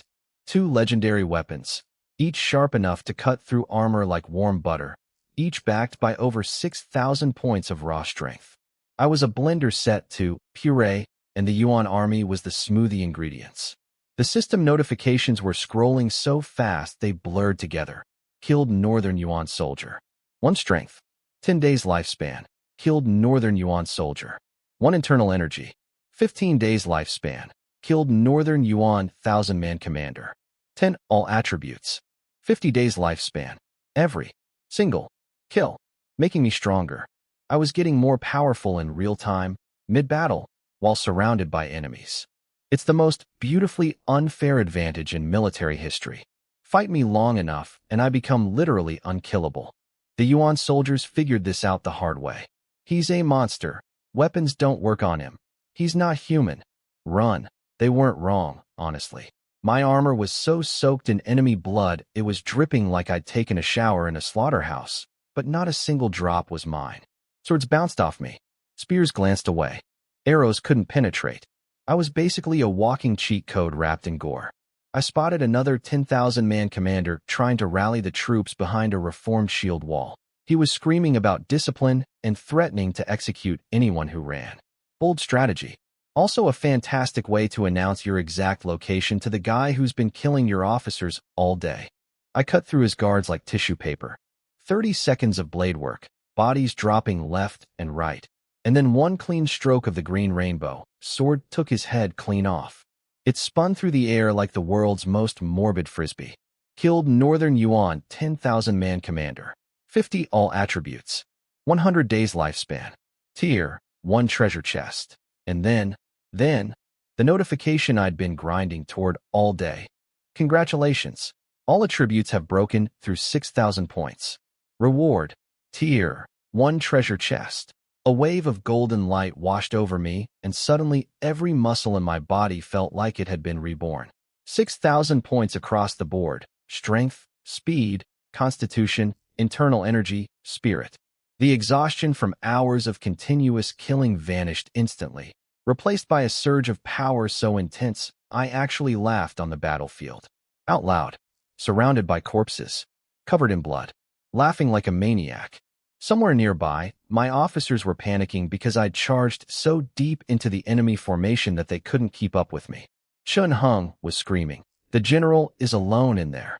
Push forward." Lu Lei and the guards were fighting like demons trying to catch up. They didn't need to worry. I was having the time of my life. But their loyalty was touching. Behind the main battle, Mu Xing finally got his moment. His 50,000 Huizhou troops, the former Yuan prisoners I'd spent 8 months training, poured into the city as reinforcements.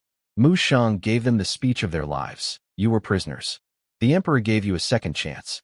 Today is when you prove you deserve it. Kill an enemy. Earn your place as a real Ming soldier." Those converted troops fought like their lives depended on it, because their lives literally depended on it. Impress the emperor? Stable career. Disappoint? Well, Zhu Yuanzhang doesn't do second chances. With fresh troops flooding in, the outcome was mathematically certain. Daning border army as the spearhead, Huizhou troops as the hammer, Yuan defenders caught between an unstoppable force and an immovable wall of new arrivals. I kept killing. The system kept rewarding. Total kills reached 8,000. Reward, Tier 1 treasure chest, 8,000 career kills. 2,000 just today. My treasure chest collection was looking absolutely magnificent. Between milestone kills, officer takedowns, and the attribute breakthrough, I'd stacked up more chests in one afternoon than most people earn in a lifetime. Deep in the collapsing Yuan defense, Ma Hao watched his army disintegrate around him. His 30,000 reorganized troops were melting like snow in a furnace. His officers were dead. His ambush had backfired. His shield walls were kindling. And the monster responsible for all of it was carving a direct path toward him, leaving a trail of bodies wide enough to drive a wagon through. Zhenxia City is lost, he whispered. The most honest thing anyone had said all day. Then something shifted in his eyes. That look of resignation hardened into something else, resolve. The man drew his sword, took a breath that seemed to carry the weight of his entire life, and shouted to his remaining soldiers, "For the great Yuan, for the emperor, and no regrets," and he charged, straight at me. His guards threw themselves in front of him. 40, 50 men, each one a trained warrior willing to die for their general. I respected that. Didn't stop me from cutting through every single one of them in about 15 seconds, but I respected it. When the last guard fell, Ma Hao stood before me. Alone, sword raised, eyes burning. "Ming General. Zhuing, that's me. I am Ma Hao, commander of Zhenxia City." He looked at me, really looked, and I could see it all on his face. Rage, pride, fear, respect, the knowledge that he was about to die, and the decision to die fighting anyway. "Today, I challenge you to a duel. To the death," he lunged. I've got to hand it to the man. He had guts. Walking up to someone who just soloed his entire army and saying, "Fight me one-on-one," takes a special kind of crazy bravery. Unfortunately for Ma Hao, bravery and survival are two very different things. Ma Hao charged at me with everything he had. A veteran strike, clean and vicious, aimed right at my skull. I'll give the man credit. It was a good swing. Would have killed most people. I'm not most people. I tilted my head maybe 2 inches. His blade whistled past my ear close enough to trim my hair. Before he could even register the miss, my saber was already moving. One cut. Clean. Head off. His body stood there for a full second like it hadn't gotten the memo, then crumpled. His head rolled across the bloody cobblestones and came to rest face up, wearing an expression of permanent surprise. Killed Northern Yuan Commander Hao Haidayu. 100 all attributes. 200 days lifespan. Tier 1 treasure chest. 100 points to every stat. From 1 kill. And 200 days of lifespan. This man was the most valuable piñata I've ever cracked open. My system basically threw a party. Wait, Hao Haidayu? I paused mid-celebration. That name rang a bell from my history knowledge. This was Ma Hao's real name, and if I wasn't mistaken, he was the father of Mahamu, a major figure in the later Northern Yuan power struggles. I just killed a future historical figure's dad. Whoops. Butterfly effect strikes again. No time for history lessons, though. I grabbed Ma Hao's severed head by the hair, held it high above the battlefield, and unleashed my best battlefield announcer voice. Soldiers of the Ming. The Yuan commander Ma Hawu is dead. Any enemy who doesn't surrender dies. The reaction was instantaneous. My troops erupted, screaming, cheering, fighting with twice the fury. The Yuan army imploded, dropping weapons, falling to their knees, running for exits that didn't exist anymore. Their entire command structure just got decapitated, literally, and whatever fighting spirit remained evaporated like morning dew on a volcano. By sunset, Zhanxia City was ours. Completely. Totally. One day. One single day to crack open a fortress that the Yuan had spent years building specifically to stop us, defended by tens of thousands of elite troops behind sealed gates and reinforced walls. The aftermath was quiet. That eerie silence that falls after hours of screaming and metal and death. My men were so exhausted they collapsed wherever they stood. Sitting on stairs, lying in doorways, slumped against walls, every single one of them painted head to toe in blood that wasn't theirs. If you tried to wring out anyone's clothes, blood would pour out like a sponge. We looked like extras from a horror play that went way too far. I sat down on the steps outside the captured governor's mansion, leaned against a pillar, and just breathed. The logistics officer showed up with food, bless that man, and I ordered immediate distribution. Hot bread and water for everyone. My troops were wolfing down food like starving wolves, barely chewing, washing it down with desperate gulps from water barrels. War makes you hungry in ways nothing else does. Then came the fun part, the post-battle bragging session. Chunheng plopped down next to me, absolutely glowing with pride. General, I killed at least 20 enemies today. My guards tried not to laugh. Lulei, still chewing his bread, casually asked, Chunheng, want to know how many the general killed? A few hundred probably? Chunheng guessed. Lulei held up one finger. Over 1,000. Minimum. Chunheng's face went completely blank, like someone had unplugged his brain and forgotten to restart it. 1,000? At least, Xiaohan confirmed from the side, grinning like it was the most normal thing in the world. In a regular army, killing 100 men in a single battle gets your name sent to the emperor. I killed over 1,000 and my guards are discussing it like weekend sports scores. The bar for impressive in this unit is absolutely broken. Lulei then bragged about his own kills, 70. 70. My head guard, who 1 year ago was a regular soldier, just soloed 70 professional warriors in one battle because of the iron body training and bone-refining medicine I'd been feeding him. Every single one of my 700 guards killed at least 20 enemies each. They were competing with each other for body count like it was a video game leaderboard. And here's the stat that made Chunheng and Zhang Wu's brains completely melt. Of 700 guards who charged through the gate first into the absolute worst killing ground imaginable, 0 died. Not one. 700 men who fought in the deadliest position on the battlefield, and every single one walked away alive. Some were injured, about 20 seriously, but 0 fatalities. Zhang Wu and Chunheng exchanged looks that said everything. The general gave them something. He has to have given them something. No normal training produces this. They weren't wrong. But they were smart enough not to ask. Yet, after the officers left to handle cleanup duties, I finally had a quiet moment to check my stats. I pulled up my system panel, and what I saw made me want to scream with joy. All attributes above 6,000. Internal energy at 6,138. Strength at 6,235. Speed, constitution, endurance, spirit, all broken past the 6,000 barrier. I was measurably, significantly more powerful than I'd been this morning. But the lifespan line? That's where I actually gasped. 328 years and 29,562 days. I did the math.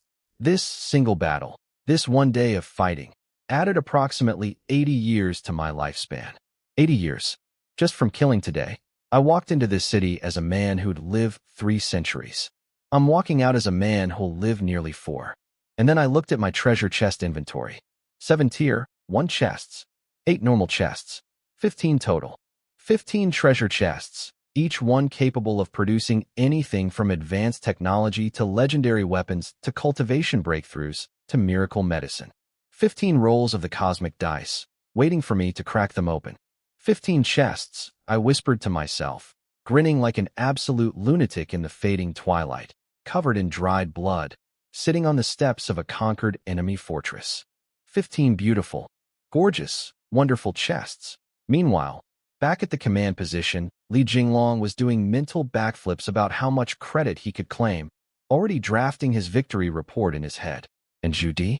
Zhu Di was staring at the conquered city with an expression that was half admiration, half existential dread, thinking the same thought he'd been thinking all day. If I can't make him mine, he has to be eliminated. Good luck with that, fourth prince. I just added 80 years to my immortality clock, and I'm getting stronger every single day. The window for eliminating me closed about 5,000 attribute points ago.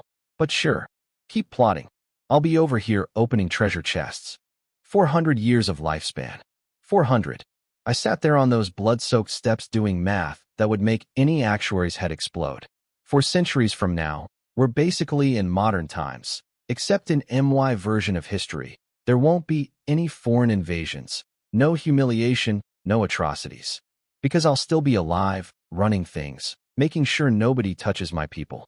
Airplanes, rockets, firearms that actually work properly. Give me 400 years and I'll build all of it. And if I keep farming lifespan at today's rate, 400 might just be the down payment. My daydreaming was interrupted by Li Jinglong's voice echoing across the courtyard, sounding like a kid who just found out school was canceled forever. Zhuing, General Zhu. He came bounding toward me with Zhu Di in tow, practically skipping. The man was so happy about the victory that he'd apparently forgotten he hadn't actually done anything to earn it. He grabbed my arm and started shaking it like I was a slot machine that had just paid out. First day, first city, first goal. He was vibrating with excitement, already mentally composing the victory report, and, I kid you not, told his aide that he needed to write it personally because nobody else could adequately describe how amazing I was. Translation: nobody else would adequately describe how amazing he was by association. Li Jinglong literally sprinted off to go write about my achievements so he could paste his name next to them. The man has elevated credit stealing to a legitimate art form. But honestly, I don't even mind. He's the most useful kind of incompetent commander. One who knows he's incompetent, stays out of the way, and enthusiastically promotes the people who actually do the work.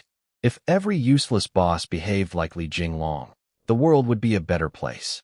That left me alone with Zhu Di, which is when things got interesting.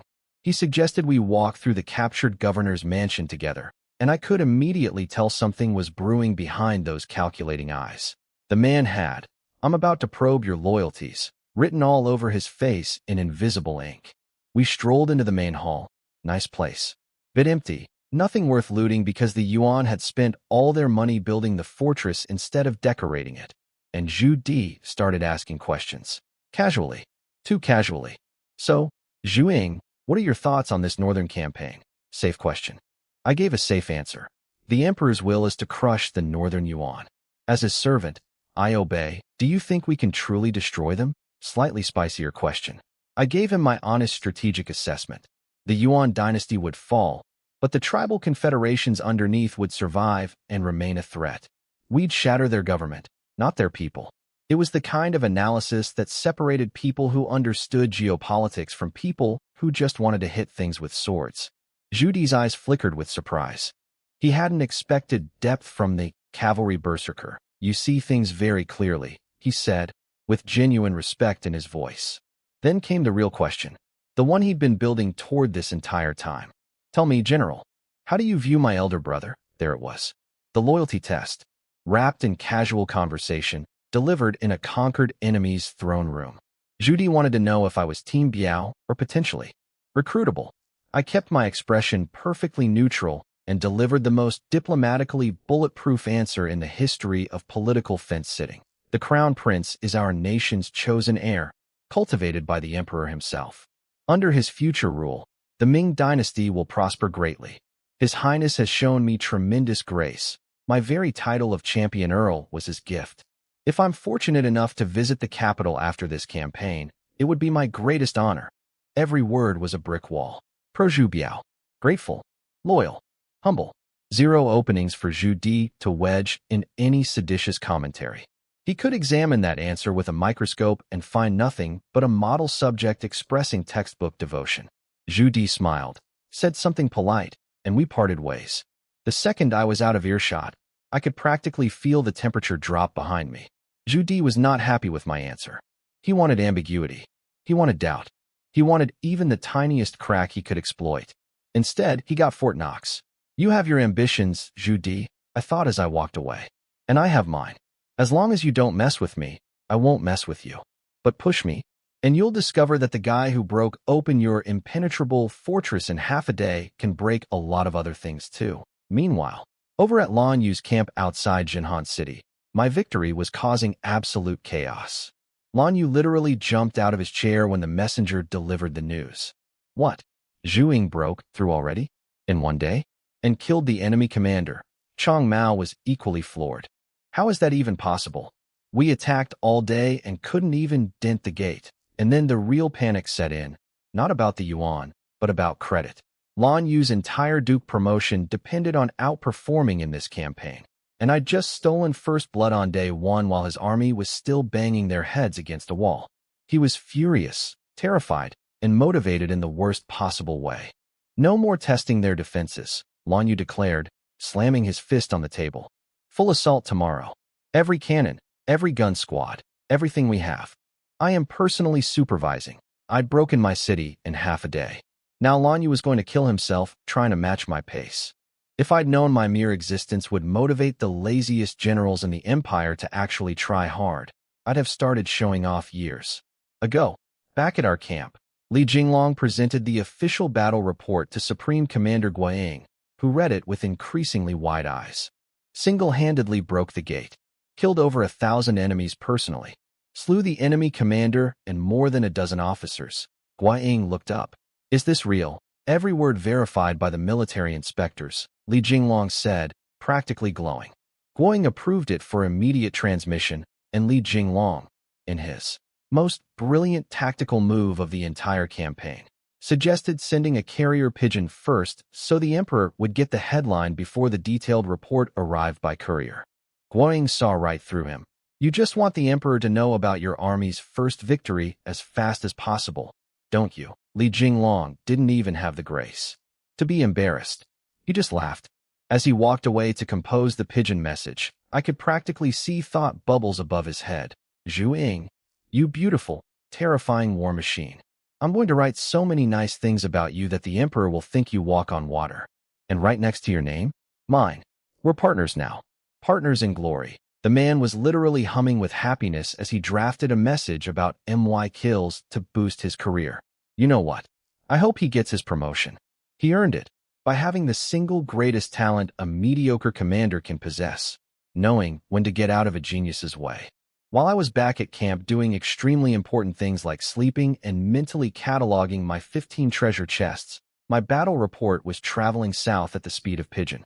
Li Jinglong, my self-appointed hype man, had written the most enthusiastic victory letter in Ming Dynasty history, strapped it to a bird's leg, and launched it toward the capital like a feathered missile of self-promotion. Somewhere in that letter, between the 17 paragraphs about how amazing I was, he probably squeezed in a mention of his own name. Probably. Down.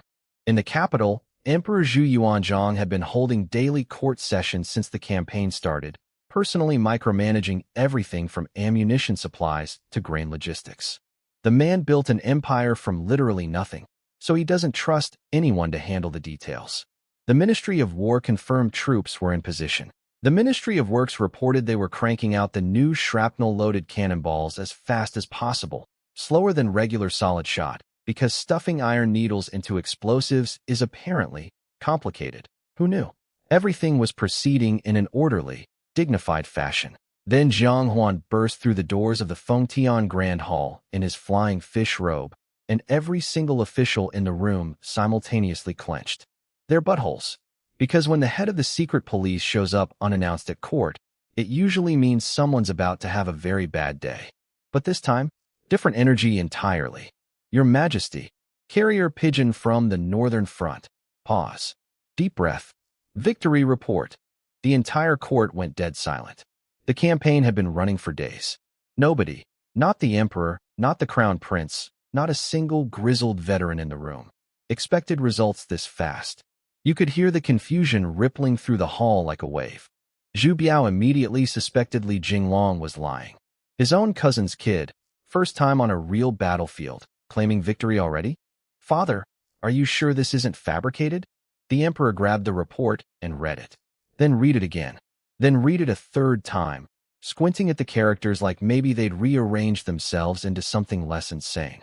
His internal monologue, which I obviously wasn't there for but can imagine perfectly, went something like, I personally conquered China. I fought in more battles than most people eat meals, and I never had a single day this productive. My own nephew Zhu Wanzhong defended Hongdu in one of the most legendary sieges in history, and even he didn't rack up numbers like this.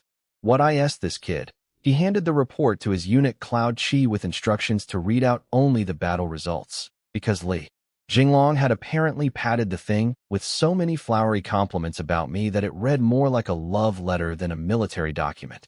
Cloud Chi cleared his throat and delivered the highlights. General Zhu Ying led the vanguard assault on the Yuan border fortress of Jinxia City. In one day of combat, he personally broke through the sealed city gate, killed over 1,000 enemy soldiers, slew more than 15 enemy officers, including the garrison commander Ma Hao, and successfully captured the city. This constitutes the first victory of the Northern Campaign. 1,000 kills. The court erupted into the most wonderful chaos I can imagine. 8,000. Is this a joke? His sword would break before he hit 1,000. Li Jinglong must be lying. He's never even seen a battle before. But why would he lie? The military inspectors verified it. Even Xiang Yu couldn't kill 1,000 men in one day. Is Zhu Ying even human? Ministers were turning to each other with expressions ranging from absolutely impossible to I need to sit down. It was like telling a room full of professional athletes that some random teenager just ran a 1-minute mile while juggling. The numbers simply did not compute in their brains. Zhu Biao, my biggest fan in the royal family, was genuinely struggling. Father, 1,000? Really? That's beyond what any human being should be capable of. The emperor, who'd been through enough impossible situations in his own life to recognize one when he saw it, simply said, the report is verified by the military inspectors. Li Jinglong staked his reputation on it, and he says the real numbers are actually higher than what's written here. Dead. Silence. Then the Minister of War broke the tension by doing what politicians do best, immediately pivoting to congratulations. Your Majesty. What wonderful news. The Northern Yuan's border fortress, built at enormous expense specifically to resist our armies, has fallen on the first day. Glory to the Ming, and like dominoes, every other official jumped on the bandwagon. Congratulations, Your Majesty. A great triumph. The heavens favor the Ming. Classic court behavior. 5 seconds ago they were calling me a liar. Now they're celebrating my victory like they personally swung the sword. The funniest part? The emperor sat there on his dragon throne, looking at the report one more time, and I know what he was thinking, because this is the same man who once told Zhu Biao that generals with families are easier to control. He was thinking, this boy is becoming something I've never seen before, something I might not be able to control, and somewhere between the congratulations and the applause, that thought was scarier to him than any Northern Yuan army. Meanwhile, roughly 1,000 miles north, I was asleep on a cot in a conquered city, dreaming about treasure chests, completely unaware that I'd just become the most talked about person in the entire Ming Empire. Again, the political fallout from my one-day city conquest rippled all the way to the capital like a shockwave, and apparently, I'm now the hottest topic in the Ming Empire. Again, in the Fengtian Grand Hall, after the court finished collectively losing their minds over my kill count, Zhu Biao, bless that man, stood up and basically said, Father, Zhu Ying did something insane. We should reward him. The emperor agreed in principle but pumped the brakes on any major promotion. His logic was actually pretty smart. If we promote him now after the first battle, what do we do when he inevitably does something even crazier later? We'll run out of ranks to give him. Classic management problem. My performance is so ridiculous it's breaking the promotion system. Instead, they came up with a compromise that made me laugh when I heard about it later. They couldn't promote me yet, so they promoted my wife. Yu got slapped with a 5th-rank noble lady title, official imperial recognition, salary included, and the right to meet the emperor without kneeling. My wife got a government job because I'm too good at mine. That's the most hilariously indirect reward system I've ever encountered. Zhu Biao actually tried to push for a higher rank. Isn't 5th rank a bit low? But the emperor waved him off. First time. Start small. If he keeps performing, we'll keep upgrading her too. So basically my wife's career advancement is now directly tied to how many people I kill. What a beautiful incentive structure. The whole thing was actually a carefully choreographed father-son double act. The emperor wanted Zhu Biao to be the one asking for my rewards so that I'd feel grateful to the crown prince specifically. Imperial manipulation at its finest. Papa does the approving, Sonny gets the credit, and the loyal general feels eternally indebted to his future sovereign. I'd be impressed if I weren't the target of it. Then came the private conversation that would have made my blood run cold if I'd overheard it. After court cleared out, the emperor sat Zhu Biao down and delivered what I can only describe as the Zhu Ying contingency speech. This boy's power is beyond anything normal. If you can win his loyalty, use him. He'll be the sharpest blade in your arsenal. Pause. But if you cannot control him, kill him. Someone this strong, left unchecked, is too dangerous to exist. Zhu Biao's face went pale. But he recovered fast and said something that honestly touched me when I found out. Father, I'm confident I can earn his loyalty. What you're suggesting will never be necessary. The emperor smiled and moved on to logistics, mainly the plan to relocate my family to the capital after the war. A general with a wife and child in the imperial city has something to lose, he explained, teaching Zhu Biao the fine art of using loved ones as leverage. Fear, respect, and desire. Control these three things in a man's heart, and you control the man. Two different princes, same conclusion about me on the same day. Zhu Di thinking, recruit him or destroy him. Zhu Yuanzhang thinking, control him or kill him. I'm apparently so impressive that every powerful person who learns about me immediately starts planning how to either own me or eliminate me. My existence gives people anxiety. I should put that on a resume. The next morning, I walked through the conquered city inspecting the aftermath. The gate I'd smashed was a disaster area. Cracks running through the walls like lightning scars, the entire structure looking like it might collapse from a strong breeze. I made a mental note, maybe hold back a tiny bit next time. The last thing I need is people measuring the damage and doing math about how much force a human arm should be able to generate. I looked up at the city gate sign, Zhanxia Cheng, meaning suppress the Chinese city, and felt a surge of cold anger. The Yuan built 10 border fortresses and named every single one after oppressing my people. Smash that sign, I told Lu Lei. My guards climbed up, ripped it off, and threw it to the ground where it shattered into pieces. I stepped on the fragments as I walked through the gate. Small gesture. Felt great. Inside, I met Mu Sheng, who'd been waiting for me outside the captured governor's mansion like an eager puppy. Supreme Commander Guiying had called an emergency meeting, probably to plan the next move. In the command hall, Guiying was sitting in the big chair, looking at me with an expression I'd describe as 70% admiration, 30% existential confusion. He ran through the battle statistics. The city originally held 80,000 troops plus 50,000 conscripted civilians. After I broke through the outer defenses, the Yuan's second prince fled with the bulk of his forces. Final tally, 30,000 enemy killed, 20,000 captured. Good numbers, but not what Guiying really wanted to talk about. General Zhu, he said, leaning forward with eyes the size of dinner plates. Do you have any idea how many enemies you personally killed? I played dumb. I wasn't exactly counting, sir. According to the military inspectors and the logistics corps, who spent all night sorting through bodies with your specific weapon marks on them, your personal kill count exceeds 1,500. He stared at me like I was a zoo exhibit. General Zhu, are you even human? Zhu Di and Li Jinglong were both staring at me too. Li Jinglong with starstruck admiration. Zhu Di with that calculating look that was starting to become his default expression around me. What was I supposed to say? Actually, sir, the real number is over 2,000, but my interdimensional cheat system counted more accurately than your inspectors. That would go over well. Instead, I shrugged and said the most beautifully deflecting thing I could think of. My parents gave me good genes. Natural strength. Makes killing a bit easier. Guiying blinked. Li Jinglong blinked. Zhu Di blinked. Nobody knew what to do with that answer. It was simultaneously the most humble and most terrifying thing anyone had ever said in a military briefing.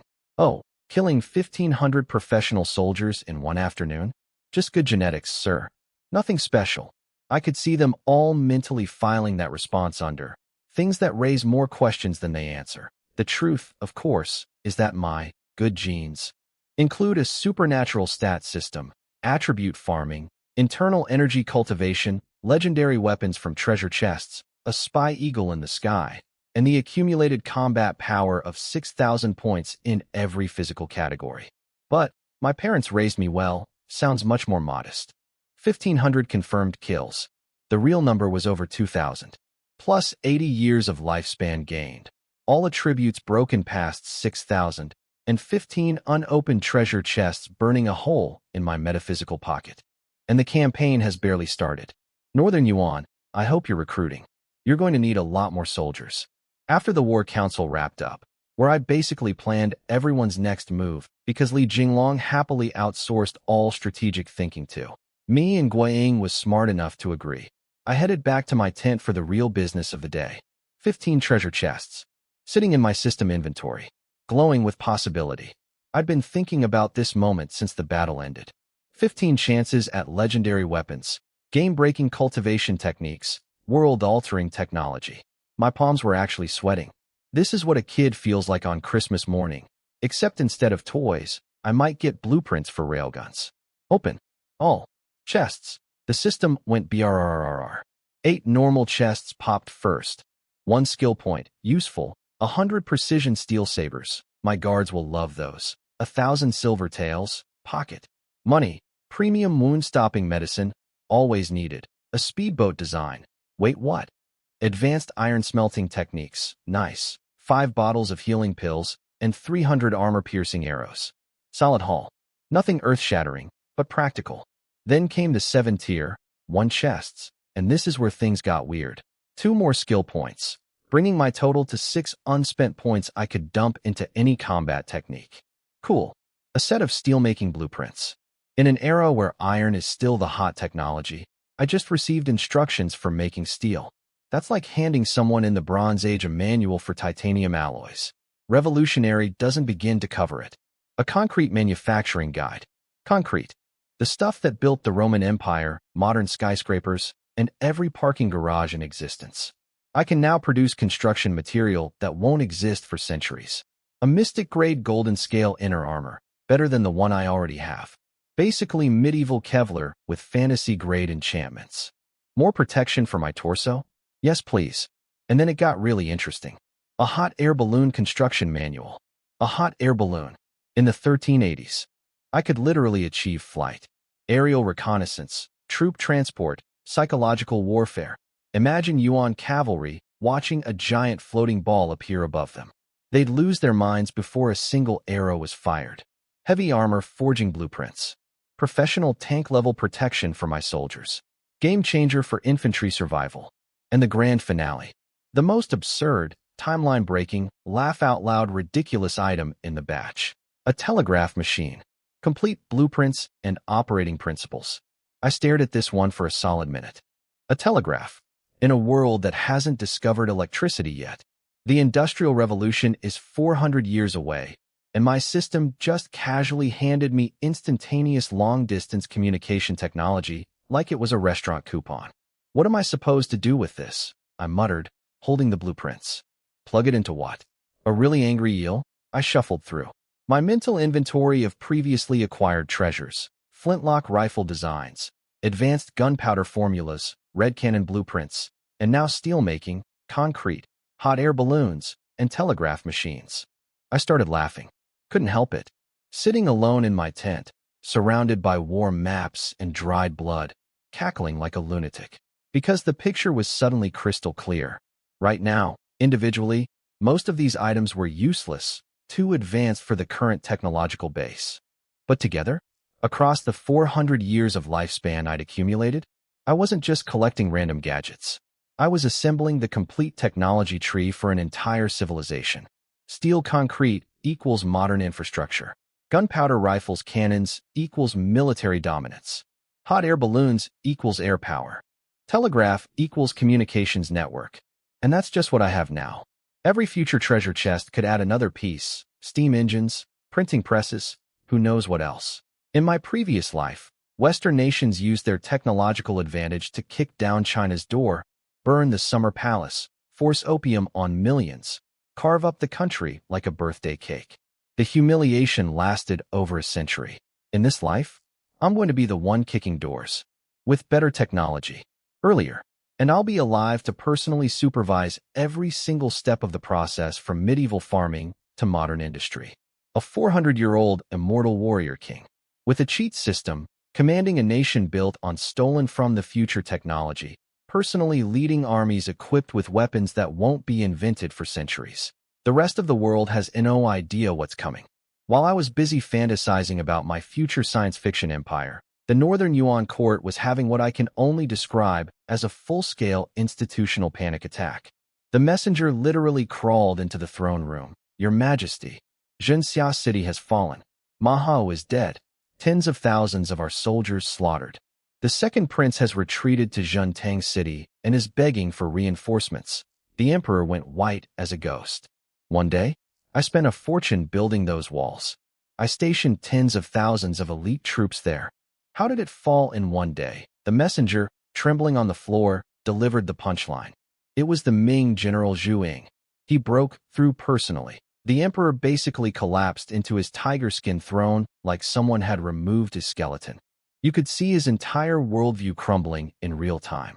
He built those border fortresses specifically to be impenetrable. He'd sealed the gates, reinforced the walls, packed them with his best soldiers. And some 20-something Chinese general walked up and punched through it all in an afternoon.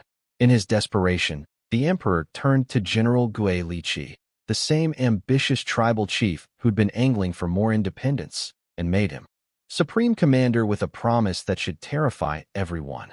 "Win this war, and I'll make you a king." Gui Liqi's eyes practically turned into gold coins. He accepted immediately, bowing with theatrical gratitude, while probably already calculating how to leverage his new army for his own political ambitions after the war. Meanwhile, back at Zhu Di's tent, the fourth prince was having his nightly, Zhu Ying anxiety session with Yao Guangxiao. 1,500 kills, Daoyan. 1,500. In one day? How do I fight that? Yao Guangxiao, to his credit, tried to talk his boss off the ledge. He's still flesh and blood. Without his army, he dies like anyone else. 10,000 arrows, and even Xiangyu falls. You're worrying about a problem that may never exist. Zhu Di went quiet. The monk had a point, theoretically, but I could tell from the reports that reached me later. The fourth prince wasn't sleeping well anymore. Good. Let him lose sleep. While he lies awake worrying about how to kill me, I'll be opening treasure chests and adding decades to my lifespan. The score so far: 1 conquered city, 15,000. Confirmed kills across my career, all stats above 6,000, for centuries of life ahead of me, and a storage space full of blueprints that could jumpstart the Industrial Revolution. And we're only on day 2 of this campaign. Zhentang City. Day 2 of the campaign. The Yuan had learned from their mistakes at Jinxia City and gone absolutely overboard with the seal the gate strategy. 1 wall behind the gate. Amateur hour. They built 7 walls. 7 entire brick walls stacked behind a gate they'd welded shut with fire oil. Their logic was basically, if 1 wall didn't stop him, surely 7 will. Narrator voice. 7 would not stop him. But first, some quick background drama. Over in the Yuan capital, their new supreme commander Gui Liqi was strutting around like a peacock, telling the emperor that cavalry was the answer to everything. "Our horsemen conquered the world once. We'll do it again." The Yuan's top military advisor, a guy named Manzi, tried to point out that maybe they should also, defend their border cities, but got shouted down. The emperor was so desperate he'd promised to make Gui Liqi a king if he won. The man's eyes practically turned into slot machine cherries.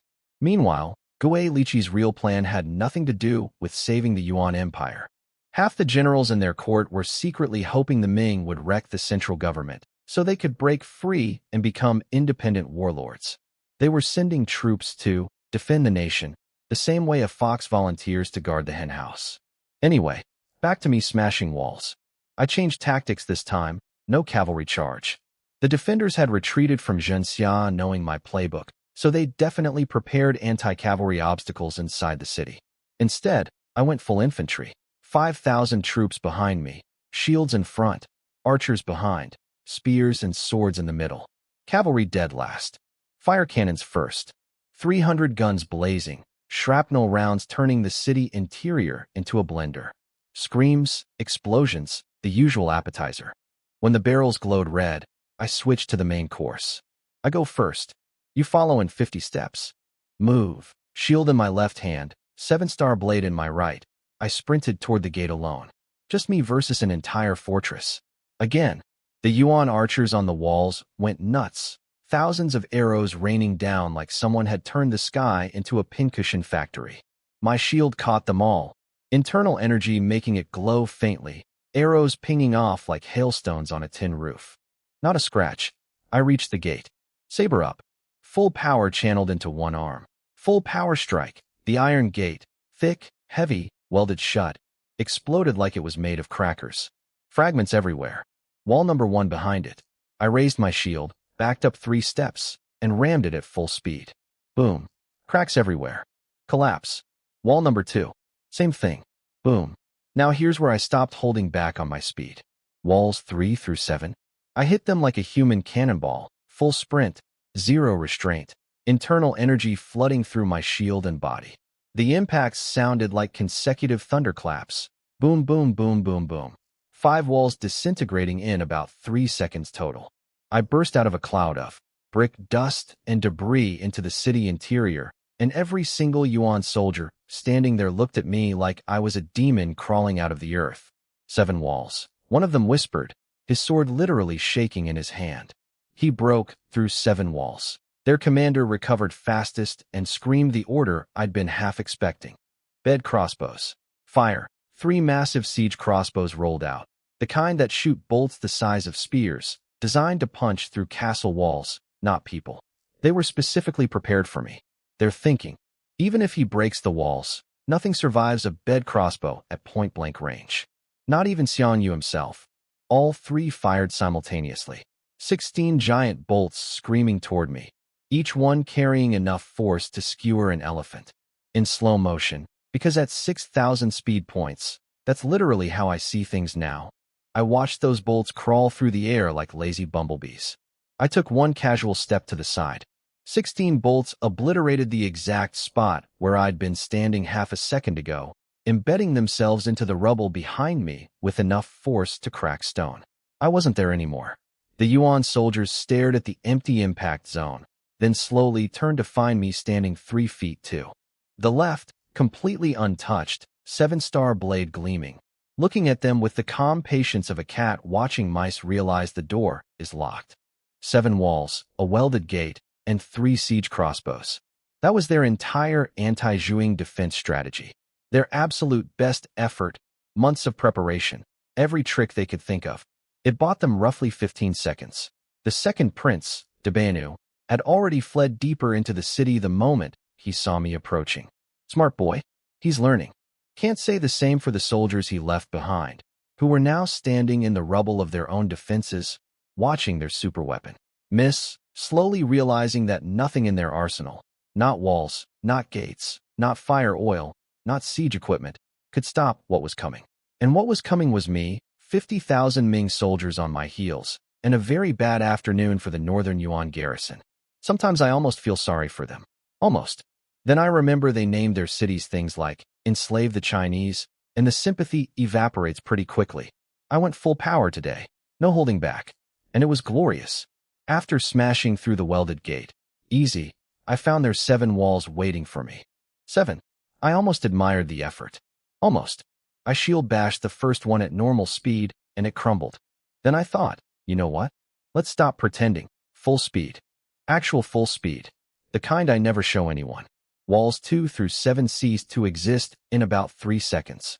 5 consecutive explosions, brick dust mushrooming everywhere, and me bursting out the other side like a human cannonball emerging from a demolished building. The Yuan soldiers guarding the interior looked at me like they'd just watched their grandmother turn into a dragon. Then they rolled out 3 bed crossbows, siege weapons that shoot bolts the size of telephone poles, specifically designed to kill me. 16 giant spears fired simultaneously, each one powerful enough to go through an elephant like a toothpick through cheese. In my vision, they moved like sleepy butterflies. 1 step sideways. 16 bolts obliterated empty air. The Yuan soldiers looked at the smoking impact crater, then slowly turned their heads to find me standing casually 3 feet to the left, completely unscratched, probably looking unreasonably smug. That was their ace in the hole, their ultimate anti-Zhuing weapon. It missed because at 6,000 speed points, their lightning fast siege bolts look like they're swimming through honey. And then I stopped caring about witnesses. Full speed combat. No restraints. I became something the Yuan army had never seen. A blur. Not a fast person. A blur. Their eyes could only catch afterimages, ghost shadows of where I'd been half a second ago. By the time they turned to look, I was already behind them, and their friends were hitting the ground in pieces. Where is he? He's a ghost. I can't see him. Demon. He's a demon. I was moving between clusters of soldiers like a teleporting blender. Shield wall. I was through it before they raised their shields. Archers. Their arrows were still in the air when I was already cutting their throats. Officers screaming orders. Dead mid-sentence. My system was going absolutely berserk. Killed. Killed. Killed. Killed. The notifications blurred together into a continuous stream. Attribute points raining in, lifespan stacking up, treasure chests accumulating. I hit 9,000 career kills, and the system dropped another tier. One chest on me like a tip jar getting stuffed. My guards poured through the breach behind me and found the entrance already carpeted with bodies. My handiwork from the first 60 seconds. Lule didn't even blink. He just yelled, "Follow the general," and charged deeper into the city. Chen Hung brought the infantry. The archers set up suppression fire. The whole machine worked perfectly, but the real prize was deeper in the city. Through my eagle's eyes, still circling overhead, my feathery drone buddy, I watched the Yuan's second Prince Dabinu frantically organizing his escape through the back gate. He was leaving his soldiers to die while he ran. Classic royal behavior. Not today, princeling. I told Zhongwu's cavalry to seal the back gate before the battle even started. 2,000 horsemen had been sitting there patiently for hours, invisible from inside the city, waiting for exactly this moment. Dabinu burst through the back gate with his bodyguards, probably already mentally composing his "I barely survived" story for daddy, when, surprise, 20,000. Arrows came screaming at him from a wall of Ming cavalry that had materialized out of nowhere. Where did they come from? His guards threw up shields. His officers screamed. Soldiers around him turned into pincushions. Total chaos. He tried to retreat back into the city, but guess who was coming the other direction? Me. He saw my banner, and his face went the color of old milk. It's him again. Protect me. Kill your way out. I'll pay anything. Too late, Prince. I swapped my sword for a spear, channeled everything into my throwing arm. All 6,000 points of strength plus internal energy, and launched that spear like a surface-to-air missile locked onto a royal target. The spear crossed the distance in a heartbeat, screaming through the air over the heads of hundreds of soldiers, and hit Dabinu dead center. The impact ripped him clean off his horse and flung him into the crowd like a rag doll. Dead before he landed. Killed Northern Yuan's second Prince Dabinu. 200 all attributes. 500 days lifespan. 2 tier, 1 treasure chests, 200 attribute points. 500 days of life. 2 chests. The biggest single kill payout I've ever gotten. Royalty is apparently worth premium loot. I just killed an emperor's son with a thrown spear from 100 yards away through a crowd of bodyguards, while his entire escape plan collapsed around him in real time. Somewhere in the Yuan capital, Emperor whoever is about to receive the worst message any father can get. And somewhere in the Ming command tent, Li Jinglong is about to start writing the most enthusiastic battle report in human history. Career kills, past 9,000 and climbing. Total lifespan, approaching 500 years at this rate. Treasure chest collection, getting ridiculous. All attributes, well past 6,000 now with the Prince bonus. Day 2 of the Northern Campaign. 2 cities conquered. 1 royal prince killed. An entire border defense line crumbling. And I haven't even started looking for the Imperial Jade Seal yet. After my spear skewered the Yuan's second prince like a shish kebab, his entire army collectively decided that living was more important than loyalty. The surrender wave was instantaneous and beautiful. One guy dropped his sword, then 10, then 100. Then suddenly thousands of Yuan soldiers were on their knees begging for mercy faster than you can say. Morale collapse. The prince is dead. It's over. I surrender. Please don't kill me. We're finished. I stood there dripping with other people's blood, not a drop of my own, as usual, and bellowed across the battlefield. Those who surrender live. Those who don't, die. My troops picked up the chant. 50,000 voices echoing the terms. The remaining Yuan resistance crumbled like a sandcastle in a tsunami. Weapons clattering to the ground everywhere, soldiers falling to their knees in waves. A few diehards tried one last. Will never surrender to Chinese dogs. Charge and got promptly minced by my guards. Brave. Stupid. Dead. City secured. Prince dead. Army destroyed. 2 cities in 2 days. I was on a roll. Later, Guaying, Zhu Di, and Li Jinglong came to inspect the gate I destroyed, and watching their faces was comedy gold. Guaying stood. They're staring at the 7 collapsed walls, the shattered iron gate, and the general devastation, looking like a man who'd just been told gravity was optional. He pointed at the wreckage with a trembling finger. Did Zhuing do all of this? By himself? His aide confirmed. Tens of thousands of soldiers witnessed it, sir. Every wall, every gate. One man. Guaring whispered. This isn't humanly possible. Then he just shook his head and accepted it, because what else can you do? Zhu Di was having his own private crisis. He stared at the destruction, and I know what he was thinking, because his face said it all. If I ever rebel, this man could do this to MY gates. To MY walls. To MY army. He was quiet for the rest of the evening. Real quiet. But here's the part that gave me the biggest laugh. Li Jinglong found out I'd killed the Yuan Emperor's son, and his first reaction wasn't, wow, what a strategic victory, or this changes the balance of power. No. His first thought was, this is going to look amazing on my report. He literally couldn't wait to send news back to the capital. Guaying teased him. You're terrified the credit might arrive 1 minute late, aren't you? And Li Jinglong just laughed without an ounce of shame. This man has turned riding my coattails into a professional sport, and honestly, he's the world champion. Guaying announced the next phase. With the border cities falling like dominoes, it was time to push straight for the Yuan capital. The finish line was in sight.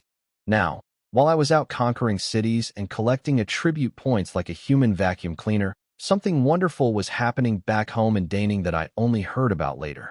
100 Golden Guard soldiers in crimson capes showed up at my mansion. Yuer was standing at the front gate holding baby Shi, surrounded by Lin Fu and the household staff, with half the city's population crowding the streets to watch. The Golden Guard officer unrolled an imperial decree and read it out loud. By the Crown Prince's authority, General Zhu Ying, Champion Earl, achieved the first victory of the Northern Campaign by conquering a major Yuan fortress in a single day. His valor is unmatched. His war merit shall be formally recorded and rewarded upon the campaign's conclusion. Furthermore, Zhu Ying's wife, Xin Yuer, is hereby granted the title of 4th-rank noble lady. She shall receive the corresponding salary, the right to meet the emperor without kneeling, plus 500 gold taels, 500 bolts of silk, a crate of tribute fruits, and 100 household servants. Yuer froze. Completely froze. Mouth open, eyes the size of dinner plates, brain visibly rebooting. See, back when she was a slave in the Shen household, she used to overhear her sisters-in-law, the legitimate wives of Shen family sons, fantasizing about someday, maybe possibly getting a noble title. It was their wildest dream, their impossible wish, their, if pigs could fly, fantasy. Because the emperor hated merchants, and a merchant's wife getting imperial recognition was about as likely as snow in summer. And now here she was, the girl they treated like dirt, the one with no status, no recognition, the family slave, standing at the gate of her mansion, in her city, receiving a 4th-rank noble title from the crown prince himself, while those same Shun family women were, well, probably being stalked by my blackguard assassins somewhere in Beiping. Karma doesn't just come around. Sometimes it shows up wearing a golden crown and carrying a paycheck. Yuer was so stunned that old Buen, who was also kneeling for the decree, had to literally nudge her. You? Respond. Accept the decree. She snapped back to reality. This humble wife thanks His Majesty. Thanks the Crown Prince. She accepted the scroll with shaking hands. First imperial decree she'd ever touched. From slave to noble lady in less than 2 years. Not bad for a girl the Shin family threw away. The officer also had a separate message for Buen, the Ning prince would be arriving soon to take over governance of Daning, and Buen would be recalled to the capital for a personal audience with Crown Prince Zhu Biao. The old man nearly cried on the spot. Years of honest service in this frozen frontier, and finally the court was recognizing him. Meanwhile, 1,000 miles north, I was sitting in a conquered city, covered in dried blood, counting treasure chests in my head, completely unaware that my wife had just been promoted to nobility, my mentor was being recalled with honors, and my household had gained 100 new servants. Being away at war means missing all the good stuff at home. But Ewer earned that title. She married a nobody with nothing, followed him to the edge of civilization, bore his child in a military frontier town, and never once complained. If anyone deserves a fancy imperial rank, it's the woman who stuck with me before I was worth sticking with. Now she can meet the emperor without kneeling. My wife can look the most powerful man in the world in the eye while standing up straight. The Shin family kicked her out like garbage. The emperor just gave her a crown. I love this timeline. While I was out in the frozen north turning Yuan cities into rubble and collecting attribute points like a kid at an arcade, the political chess pieces were moving back home in ways that were equal parts flattering and terrifying. Ewer got a personal letter from Crown Prince Zhu Biao. Not a decree this time, a letter. Handwritten. From the heir to the entire Ming Empire, addressed to my wife, politely, inviting her to relocate to the capital. Now, invitation is doing some very heavy lifting in that sentence. Old Buen, bless his politically savvy soul, pulled Ewer aside the moment the Golden Guards left and gave her the real talk. Ewer, let me explain what's actually happening here. Your husband commands 100,000 troops. He just conquered 2 cities in 2 days and personally killed an emperor's son. The court loves him, but they're also quietly terrified of him. When a general this powerful is fighting far from home, the government needs insurance. Insurance? Ewer asked. You and baby she. In the capital, where the emperor can see you every day. It's not a threat, it's just how the system works. Every powerful general's family lives in the capital. It's the price of trust. Ewer understood immediately. Smart woman. She didn't cry, didn't complain, just nodded and said, if going to the capital means my husband's career path stays clear, then I'll go happily. That's my girl. She gets it. In this dynasty, a general without hostages in the capital is a general nobody trusts with an army. By moving voluntarily and cheerfully, she removes every possible objection anyone could raise about giving me more power. It's the most strategically brilliant thing a military wife can do, and she figured it out in about 30 seconds. Buen laid out the full picture. The emperor and crown prince genuinely valued me. The invitation was standard procedure rather than punishment, and once Ewer was settled in the capital residence, they'd already given me, my path to further promotions would be completely unobstructed. No court official could whisper, but his family isn't in the capital, as an excuse to block my advancement. Also, Buen added with barely concealed envy, congratulations on the noble lady title. Every woman in China would kill for that. And honestly, I'd kill for the equivalent male version. Your husband is the only person in years to receive a hereditary noble title.